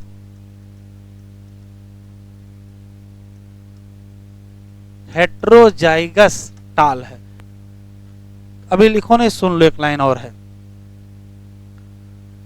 टेस्ट क्रॉस किसके किसके बीच है? तो कहोगे या तो F1 प्रोजनी का रेसेसिव पेरेंट से करा दो, या तो F2 टाल का रेसेसिव पेरेंट से करा दो। अगर ये दोनों ऑप्शन मिल जाएं, F1 वाला भी ऑप्शन मिल जाए, F2 वाला मिल जाए, तब क्या करोगे? तो याद रखिएगा, F2 वाला लगाइएगा। क्यों? F1 का क्रॉस कराने का बहुत मतलब नहीं है, क्योंकि F1 हेट्रोजाइगस है, उसमें कोई शक ही नहीं है, क्योंकि वो पहले से अंदाजा लग रहा है कि भाई दोनों तरफ से फैक्टर आए होंगे तो वो हेट्रोजाइगस होगा ही। तो ये असलिम किसके लिए कराया गया है? ये F2 के लिए कराया गया है, पहली बात। दूसरा, रिजल्ट में क्या होगा? क्रॉस कराने के दो रिजल्ट, या तो प्रोजनी 100% टाल मिल जाए, तो जैसे 100% टाल मिलेंगे तो ये कौन सा टाल मान लोगे? होमोजाइगस टाल। और टाल के साथ ड्वार्फ मान ले तो ये कौन सा होगा? तो आंसर क्या देंगे? हेट्रोजाइगस टाल। लिखो,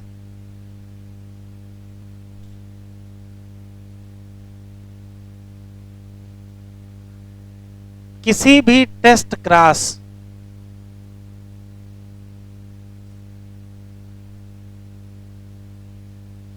जैसे कि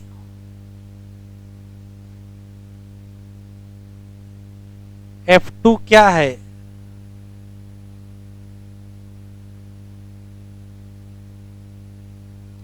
जैसे F2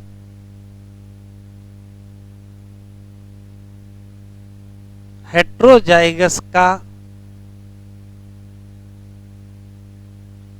प्योर रेसेसिव से क्रॉस करा दिया जाए, मतलब ये कैपिटल टी स्मॉल टी और ये स्मॉल टी क्रॉस करा दिया जाए, तो रिजल्ट अभी बताए हैं क्या होगा?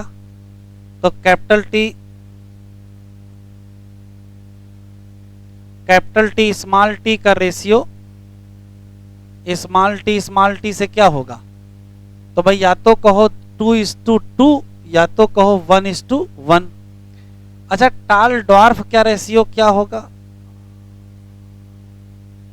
वही 2:2 या 1:1। तो टेस्ट क्लास में क्वेश्चन पूछा जाता जो आपको बताना है, जीनोटाइप रेशियो बताओ। लिखते चलो 1:1। अच्छा, फिनोटाइप रेशियो बताओ।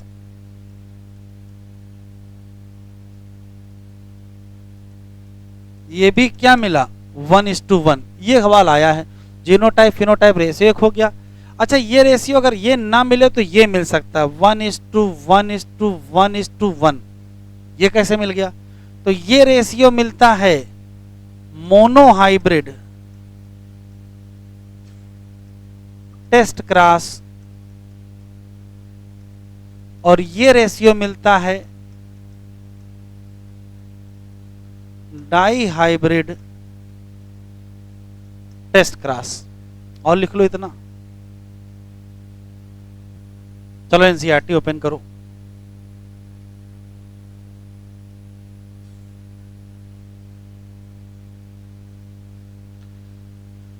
कह रहे हैं मेंडल सेल्फ पॉलिनेट करते हैं किसको? F2 प्लांट को। और पाते क्या हैं कि जब ड्वार्फ F2 प्लांट से सेल्फ पॉलिनेशन किया तो हमेशा क्या मिले? ड्वार्फ मिले। कहाँ? F3 में भी और F4 में। इससे इन्होंने क्या समझ लिया? इन्होंने समझ लिया कि जो ड्वार्फ वाला है वो कैसा है? होमोजाइगस ड्वार्फ है। फिर कह रहा जब इन्होंने सेल्फ पॉलिनेट किया किसको? टाल F2 को। तो अगर आप सोचो कि मेंडल को क्या रिजल्ट मिले होंगे, तो रिजल्ट बता दिया है, दो रिजल्ट। या तो सिर्फ टाल ही टाल मिले होंगे या टाल के साथ ड्वार्फ। क्यों? क्योंकि जो टाल F2 है ये अंदर से या तो कैपिटल टी होगा या तो कैपिटल टी स्मॉल टी। पता करने के लिए क्या किया गया? तो पता करने के लिए ये किया गया टेस्ट क्लास। देखो, from preceding paragraph it is clear that through genotype ratio can be calculated by using mathematical probability bye simple looking the phenotype of dominant trait. ये संभव नहीं है कि हम क्या बता सकें? जीनोटाइप बता सकें। जैसे जो टाल प्लांट है किसका? F1 का या किसका? F2 का। उसमें दो संभावनाएं हैं, या तो कैसा होगा कैपिटल टी या तो कैसा होगा कैपिटल टू स्मॉल टी। लेकिन ये बताना बहुत मुश्किल है। तो ये पता करने के लिए यहां से टिक कर लो, to determine the genotype of tall F2। यहां F1 देखो नहीं लिखा है, क्योंकि F1 का तो अंदाजा है ही ना। मेंडल ने क्रॉस कर दिया किसको? टाल F2 का। किससे कर दिया गया? ड्वार्फ प्लांट से। तो कहा क्या? Test cross. किसी एक टिपिकल टेस्ट क्रॉस ऑर्गेनिज्म जैसे पी प्लांट में शोइंग क्या? डोमिनेंट फिनोटाइप, जिसका जीनोटाइप हमको क्या करना है? पता करना है। इसको क्रॉस कर दो किससे? रेसिव पेरेंट। रेसिव पेरेंट से क्रॉस करो और क्या ना करो? सेल्फ ना करो। क्या आसानी से एनालिसिस करके हम बता सकते हैं कि कौन डोमिनेंट है और कौन रेसेसिव है। वो यहां दिया है भाई, चाहे टाल और ड्वार्फ का क्रॉस करा लो और चाहे इधर देखो, ये बताओ ये किस कलर का है? वायलेट कलर है। वायलेट कलर डोमिनेंट होता है कि रेसेसिव? डोमिनेंट होता है। तो ये डोमिनेंट फिनोटाइप है। लेकिन ये अंदर से कैसा होगा? तो अंदर से या तो ये कैपिटल W होगा या तो कैपिटल W स्मॉल w। कैसे पता चले? इसका क्रॉस होमोजाइगस रेसेसिव से करा दो। करा दिया, जैसे पीछे बना तो वैसे बना हुआ बिल्कुल। जब होमोजाइगस रेसेसिव से क्रॉस कराओ मतलब स्मॉल w से क्रॉस कराया गया। तो इधर क्या ले लिया? Small w। इधर क्या ले लिया? Capital W। अगर ये होगा तो रिजल्ट देखो, सभी के सभी क्या मिल गए? वायलेट, मतलब आल टाल मिल गए। इससे क्या पता चला था? अभी पता चला था कि अगर सभी टाल मिलेंगे मतलब सभी डोमिनेंट मिले। इससे पता चलता है कि जो अननोन जीनोटाइप है वो कैसा है? Homozygous dominant. अच्छा देखो, इसी का क्रॉस इससे करा दिए। हो सकता है अंदर से ये ऐसा हो। अगर अंदर से ऐसा है तो रिजल्ट देखो क्या है? आधे क्या मिल गए? वायलेट। और आधे क्या मिल गए? वाइट। आधे टाल मिले, आधे ड्वार्फ मिले। इससे क्या पता चला था?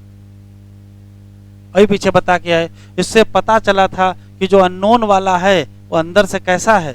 हेट्रोजाइगस। तो जो कंक्लूजन है वो याद रखिएगा, कोई भी फ्लावर या कोई भी प्लांट अगर F2 का है और उसके पास डोमिनेंट फिनोटाइप है, मतलब वो टाल है या मतलब वो हो सकता है वो कैसा हो? वायलेट हो। उसके फिनोटाइप का जीनोटाइप पता करना चाहते हो तो उठा के उसका क्रॉस किससे करा दो? रेसेसिव पेरेंट से करा दो और रिजल्ट देख लो। रिजल्ट दो हैं, या तो सिर्फ क्या मिल जाए? टाल मिल जाए, मतलब सिर्फ डोमिनेंट मिल जाए, इसका मतलब ये होमोजाइगस डोमिनेंट। और डोमिनेंट के साथ क्या मिल जाए? रेसिव मिल जाए, मतलब ये हेट्रोजाइगस डोमिनेंट। ये हम लोग पढ़ ही चुके हैं डिटेल में। ये हेडिंग डालिए, इनकम्प्लीट डोमिनेंस।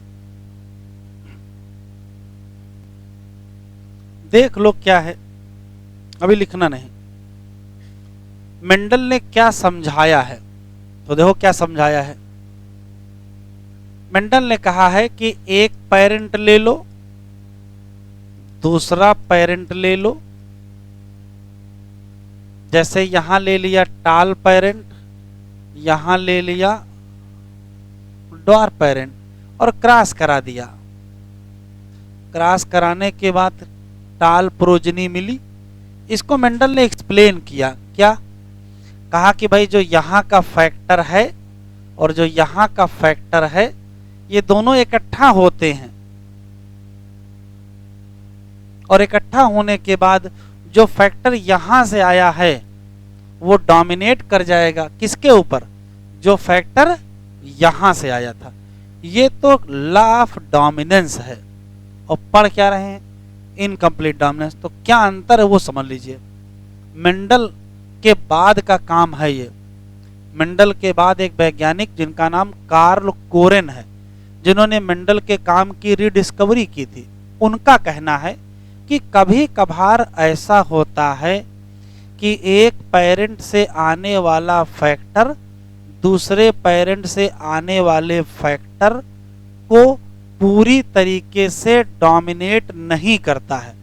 क्यों नहीं करता वो एक अलग मसला है, करता नहीं है। तो रिजल्ट देखो क्या होगा।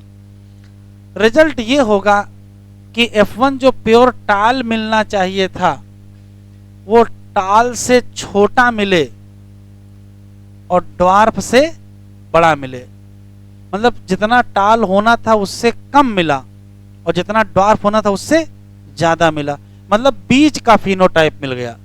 ध्यान से सुनिएगा, जब कभी हेटेरोजाइगस कंडीशन में एक फैक्टर को दूसरे फैक्टर पर पूरी तरीके से डोमिनेट करना था तब उसने पूरी तरीके से डोमिनेट नहीं किया।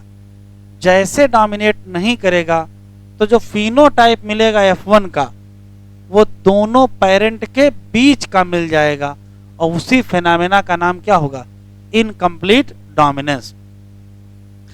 इनकम्प्लीट डोमिनेंस क्या है, तो कहोगे ऐसा कोई भी फेनामेना जिसमें एक पेरेंट का फैक्टर दूसरे पेरेंट के फैक्टर पर पूरी तरीके से डोमिनेट ना करे और हमको इंटरमीडिएट फिनोटाइप मिल जाए, उसी नाते उसका नाम क्या कहोगे, इनकम्प्लीट डोमिनेंस। एक बात फिर आता है एग्जाम्पल। एग्जाम्पल से ही समझ में आएगा।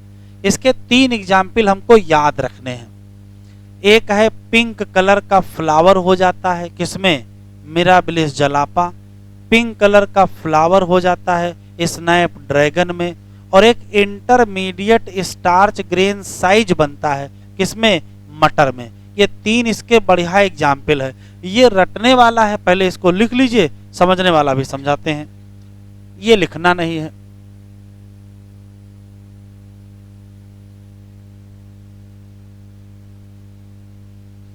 तो लिख लो, phenomena in which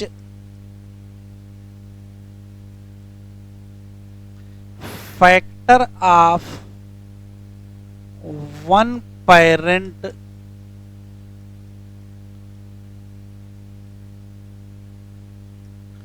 not completely dominate over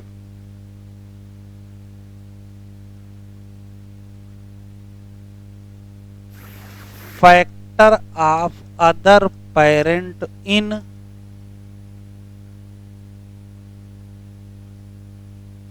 heterozygous condition। thus F1 progeny phenotype show intermediate phenotype. एक बात, एग्जाम्पल ऑफ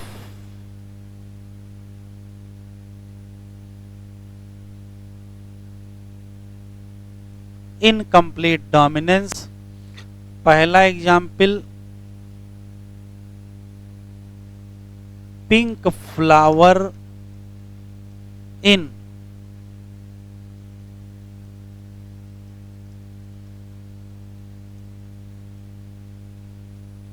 मिराबिलिस जलापा या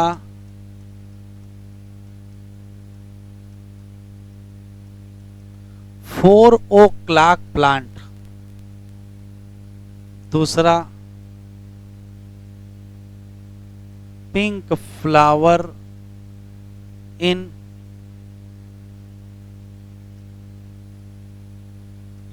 स्नैपड्रैगन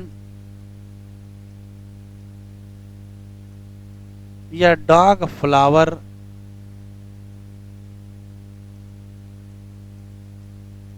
या एंटीराइनम मेजस। तीसरा example,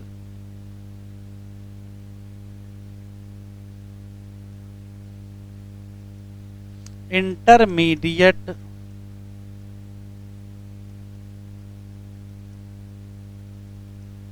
starch grain size in pea plant.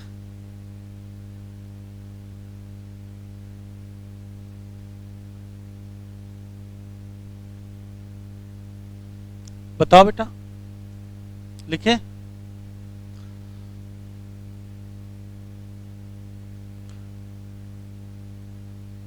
तो लिख लीजिए जरा, फार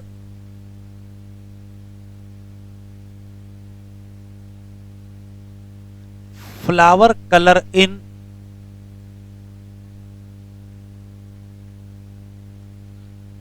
स्नैपड्रैगन एंड मिराबिलिस। दोनों के लिए एक ही चीज है, कैपिटल आर जीन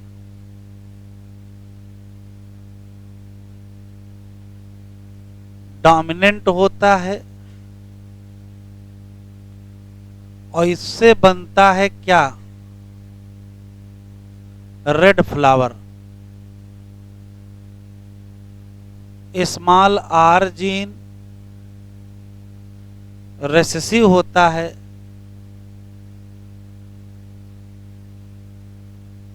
इससे बनेगा व्हाइट फ्लावर। अब कॉम्बिनेशन का इनसे बनेंगे, तो भाई एक कॉम्बिनेशन कैपिटल आर होगा, एक कैपिटल आर स्मॉल आर होगा और एक स्मॉल आर होगा, और कोई तो होगा नहीं।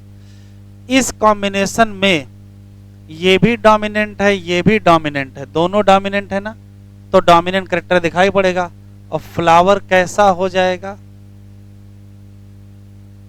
Red flower. इसमें ये रेसेसिव है, ये रेसेसिव है, दोनों रेसेसिव हैं, तो रेसेसिव एक्सप्रेस करेगा।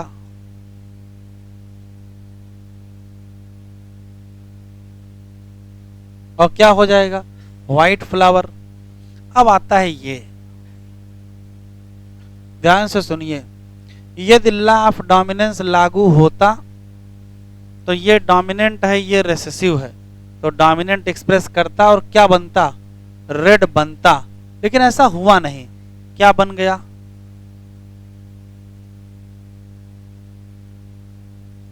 पिंक फ्लावर बना और क्या नहीं बना,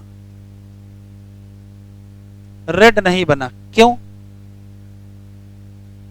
क्यों?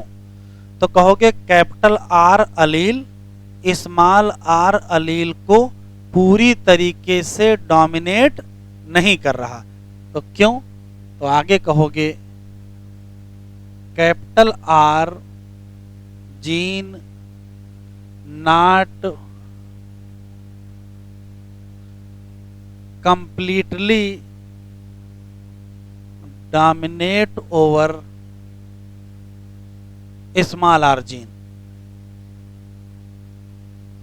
और यही क्या है? यही है incomplete dominance.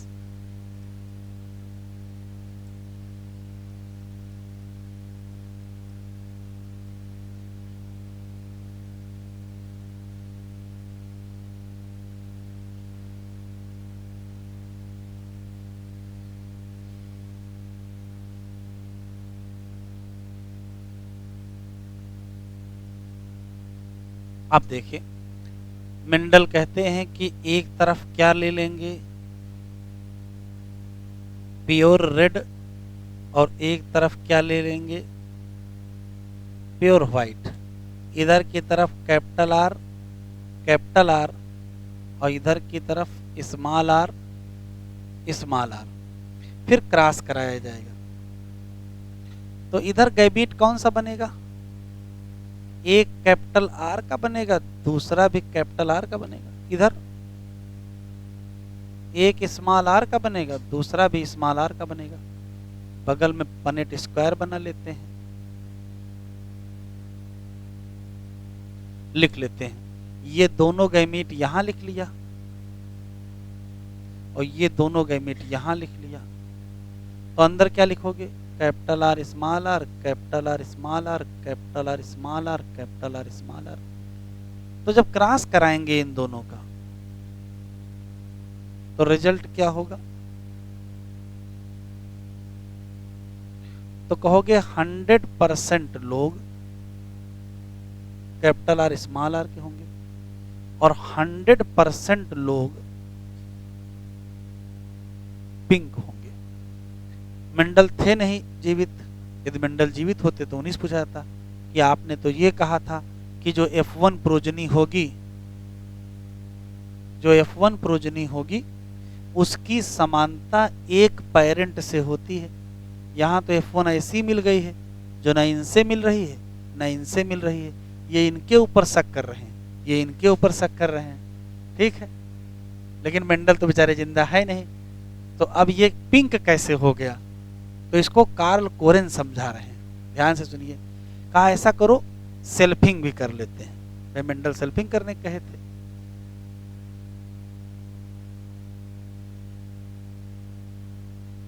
Selfing between F1, तो एक तरफ क्या ले लोगे? पिंक। दूसरी तरफ भी क्या ले लोगे? पिंक। इधर की तरफ क्या ले लोगे? Capital R small R. इधर भी क्या ले लोगे? Capital R small R. Gamete बना लेते हैं। इधर गैमीट क्या बनेंगे? तो भाई एक कैपिटल आर का बनेगा, एक स्मॉल आर का बनेगा। इधर क्या बनेगा? एक कैपिटल आर का बनेगा, एक स्मॉल आर का। बगल में पनेट स्क्वायर बना लेते हैं। देखो जरा, ये दोनों गैमीट यहां लिख लेते हैं, ये दोनों गैमीट यहां लिख लेते हैं। और अंदर क्या लिखोगे? भाई इसको मिलाओगे तो कैपिटल आर, इसको इससे मिलाओगे तो कैपिटल आर स्मॉल आर, इसको इससे मिलाओगे तो कैपिटल आर स्मॉल आर, इसको इससे मिलाओगे तो स्मॉल आर स्मॉल आर। तो जब क्रॉस करा दिया जाएगा और जो F2 मिलेंगे, F2 प्लांट की स्थिति क्या होगी? तो आराम से इधर बताएं। पहले जीनोटाइप बताओ।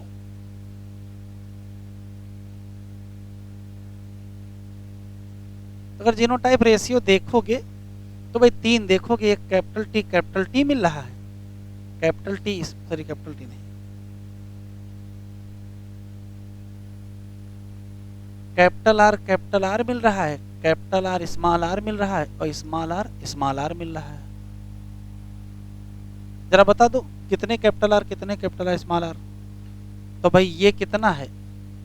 ये 1 है, ये 2 है, और ये 1। तो जीनोटाइप रेशियो क्या मिला? तो कहोगे 1:2:1। चलो ठीक है। फिर आता है फिनोटाइप।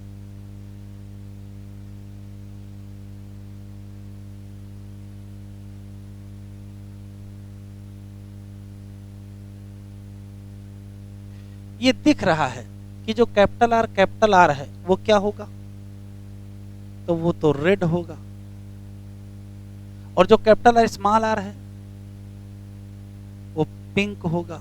और जो स्मॉल आर है वो वाइट होगा। संख्या भाई इसकी भी संख्या 1 होगी, इसकी संख्या 2 होगी और इसकी संख्या 1 होगी। तो काम की बात ये निकली है कि जैसा रेशियो हमको यहां दिखाई पड़ा है वैसा ही रेशियो हमको फिनोटाइप में। तो ये बड़ा स्पेशल काम हो गया। क्या? जीनोटाइप रेशियो और फिनोटाइप रेशियो क्या हो गया? सेम।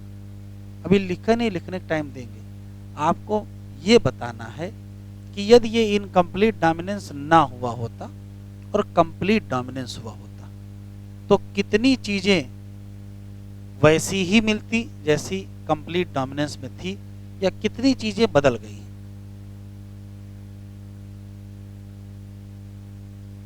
तो ध्यान से सुने, देखो क्या क्या सेम है और क्या क्या अंतर है। अगर हम सिर्फ जीनोटाइप की बात करें तो F1 हेट्रोजाइगस मिलता था, वहां भी यहां भी कोई अंतर आया? जो जीनोटाइप F1 का एक्सपेक्ट किया गया था कंप्लीट डोमिनेंस में वही मिला, इनकम्प्लीट डोमिनेंस में भी वही मिला। यहां मेंडल बिल्कुल सही साबित हुए। लेकिन F2 का जो जीनोटाइप रेशियो है वो बदल गया कि वही रहा। तो F2 का जीनोटाइप रेशियो मोनोहाइब्रिड क्रॉस में 1:2:1 ही तो था, और यहाँ भी 1:2:1 ही मिला। कहने का मतलब है कि जीनोटाइप वाइज मेंडल सही थे, मेंडल अभी भी क्या है?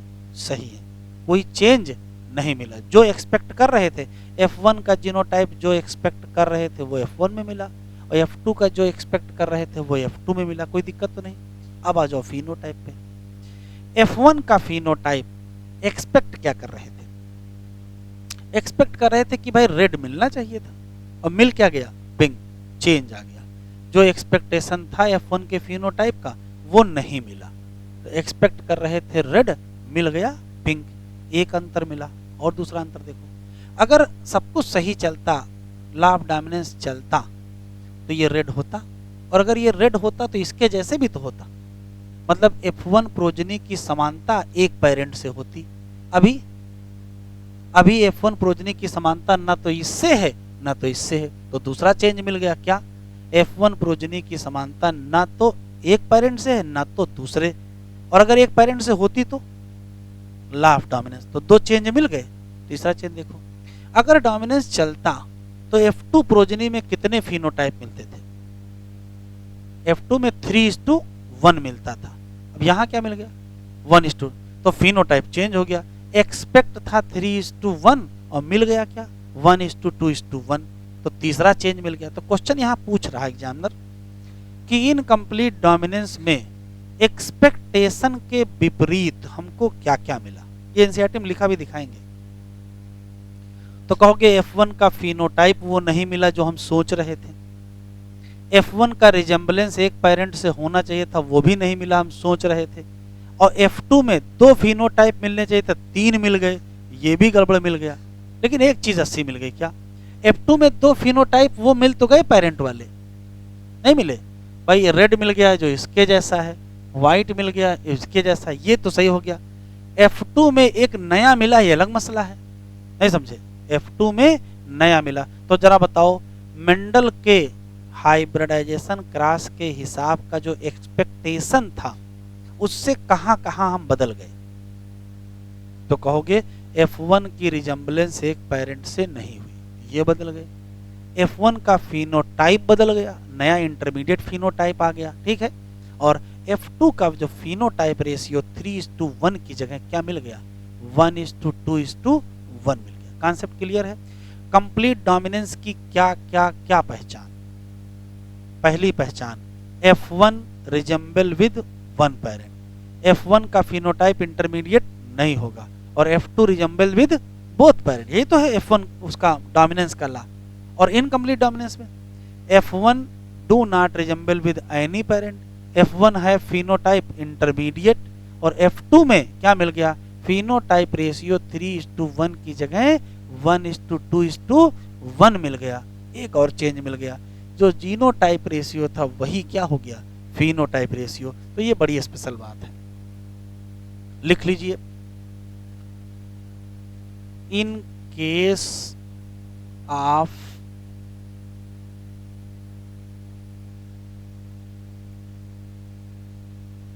इनकम्प्लीट डोमिनेंस क्या हुआ?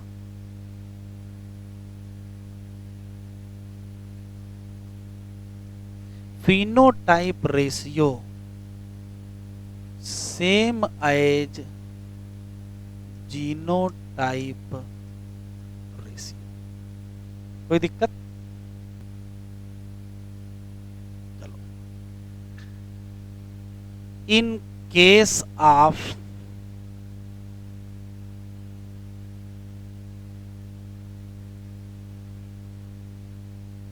इनकम्प्लीट डोमिनेंस क्या क्या होता है? पहला,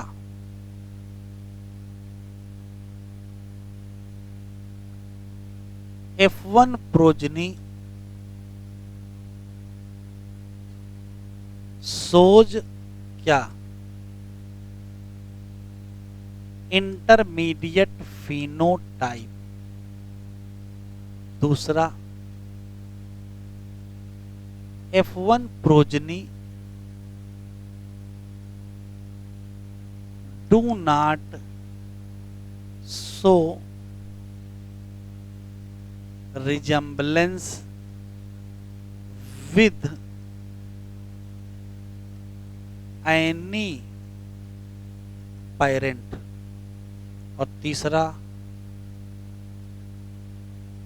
F2 progeny phenotype ratio become क्या? 1:2:1 इन प्लेस ऑफ, किसकी जगह आया ये? 3:1। तो एक्सपेक्टेशन क्या था? 3:1 मिल क्या गया? 1:1। एक्सपेक्टेशन था कि एक पेरेंट से मैच करेंगे, किसी पेरेंट से मैच नहीं किया, तो यही बगल में लिखेंगे इन केस ऑफ कंप्लीट डोमिनेंस। अगर पूरा डोमिनेंस है तो क्या होगा? एक पहला सवाल, F1 progeny do not show intermediate phenotype. ठीक है। दूसरा, F1 प्रोजनी शो रिजेम्बलेंस किससे? With one parent. और एक ही पेरेंट से क्यों रिजेम्बलेंस है? यही तो डोमिनेंस है। और तीसरा,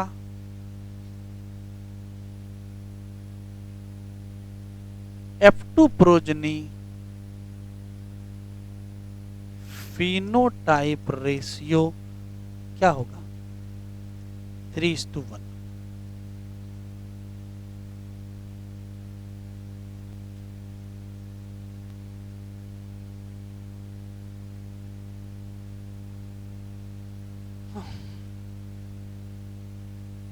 pink flower plant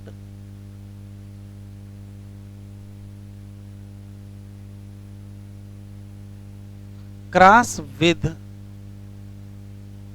white flower plant in mirabilis.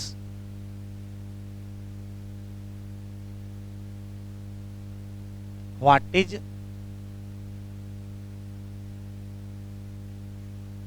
chance that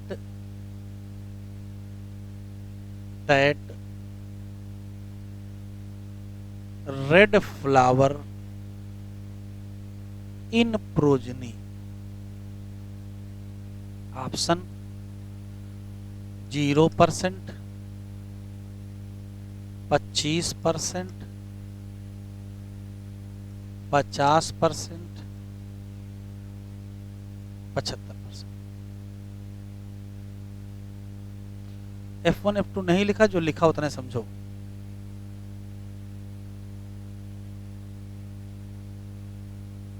हर समय F1 F2 ना ढूंढो, जो क्वेश्चन कहा वो करो। F1 F2 से क्या मतलब है?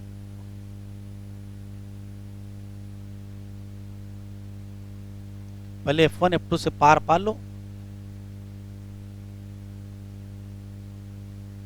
तो F1 F2 से कोई मतलब ही नहीं, जो कह रहा वो करो, क्रॉस कराओ, चाहे हाथ पे कराओ, चाहे रफ में कराओ, चाहे दिमाग में कराओ, कराओ। अरे क्रॉस तो करा लो भैया।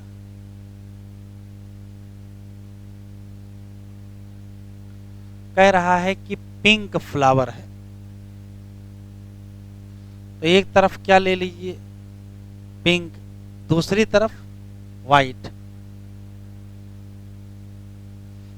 पिंक का genotype capital R small R, इसका स्मॉल आर स्मॉल आर, इसके gamete capital R small R, इसके gamete small R small R, cross करा दीजिए।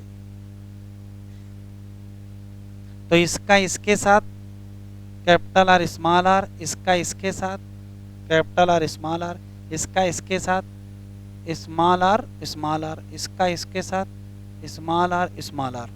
ये कैसा होगा? ये होगा पिंक, ये भी पिंक, ये व्हाइट, ये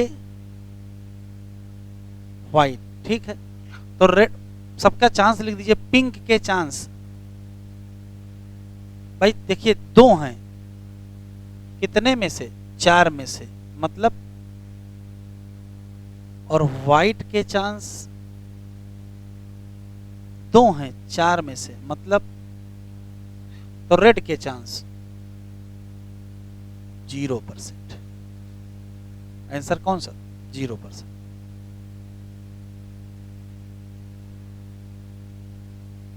दो मिनट एनसीईआरटी में अंडरलाइन कर लेते हैं।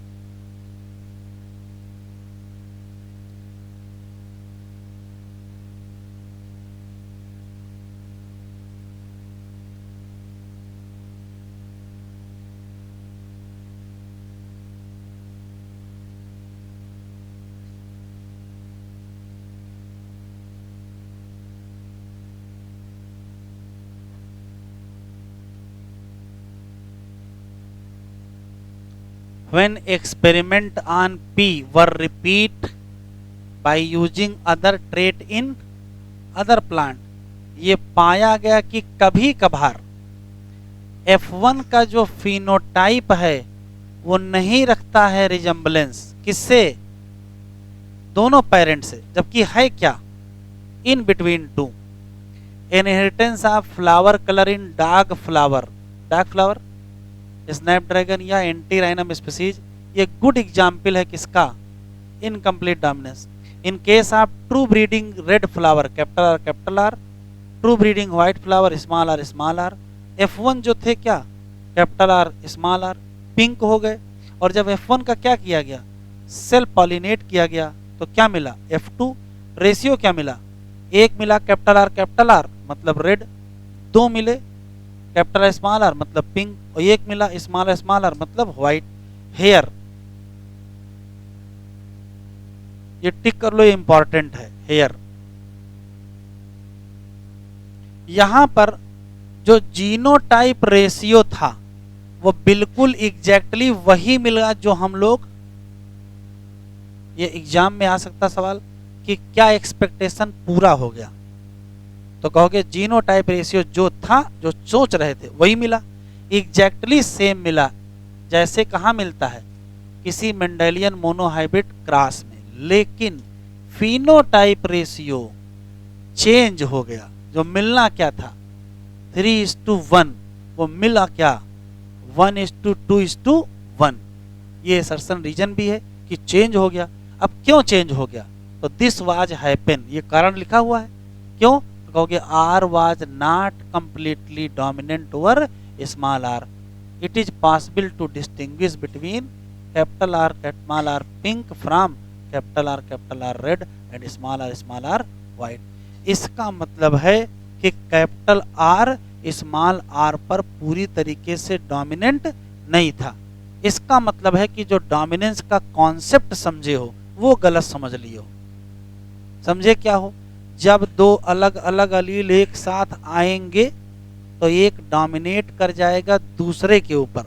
ये तो पढ़े हो, ये लॉ ऑफ डोमिनेंस है। ये तो फेल हो गया, इसका मतलब नियम नहीं फेल हुआ है, डोमिनेंस की डिफिनीशन गलत पढ़ लिए हो। तो डोमिनेंट की असली डिफिनीशन क्या है, वो हेडिंग पढ़ी है, कॉन्सेप्ट ऑफ डोमिनेंस। अभी थोड़ी देर बाद पढ़ाते हैं।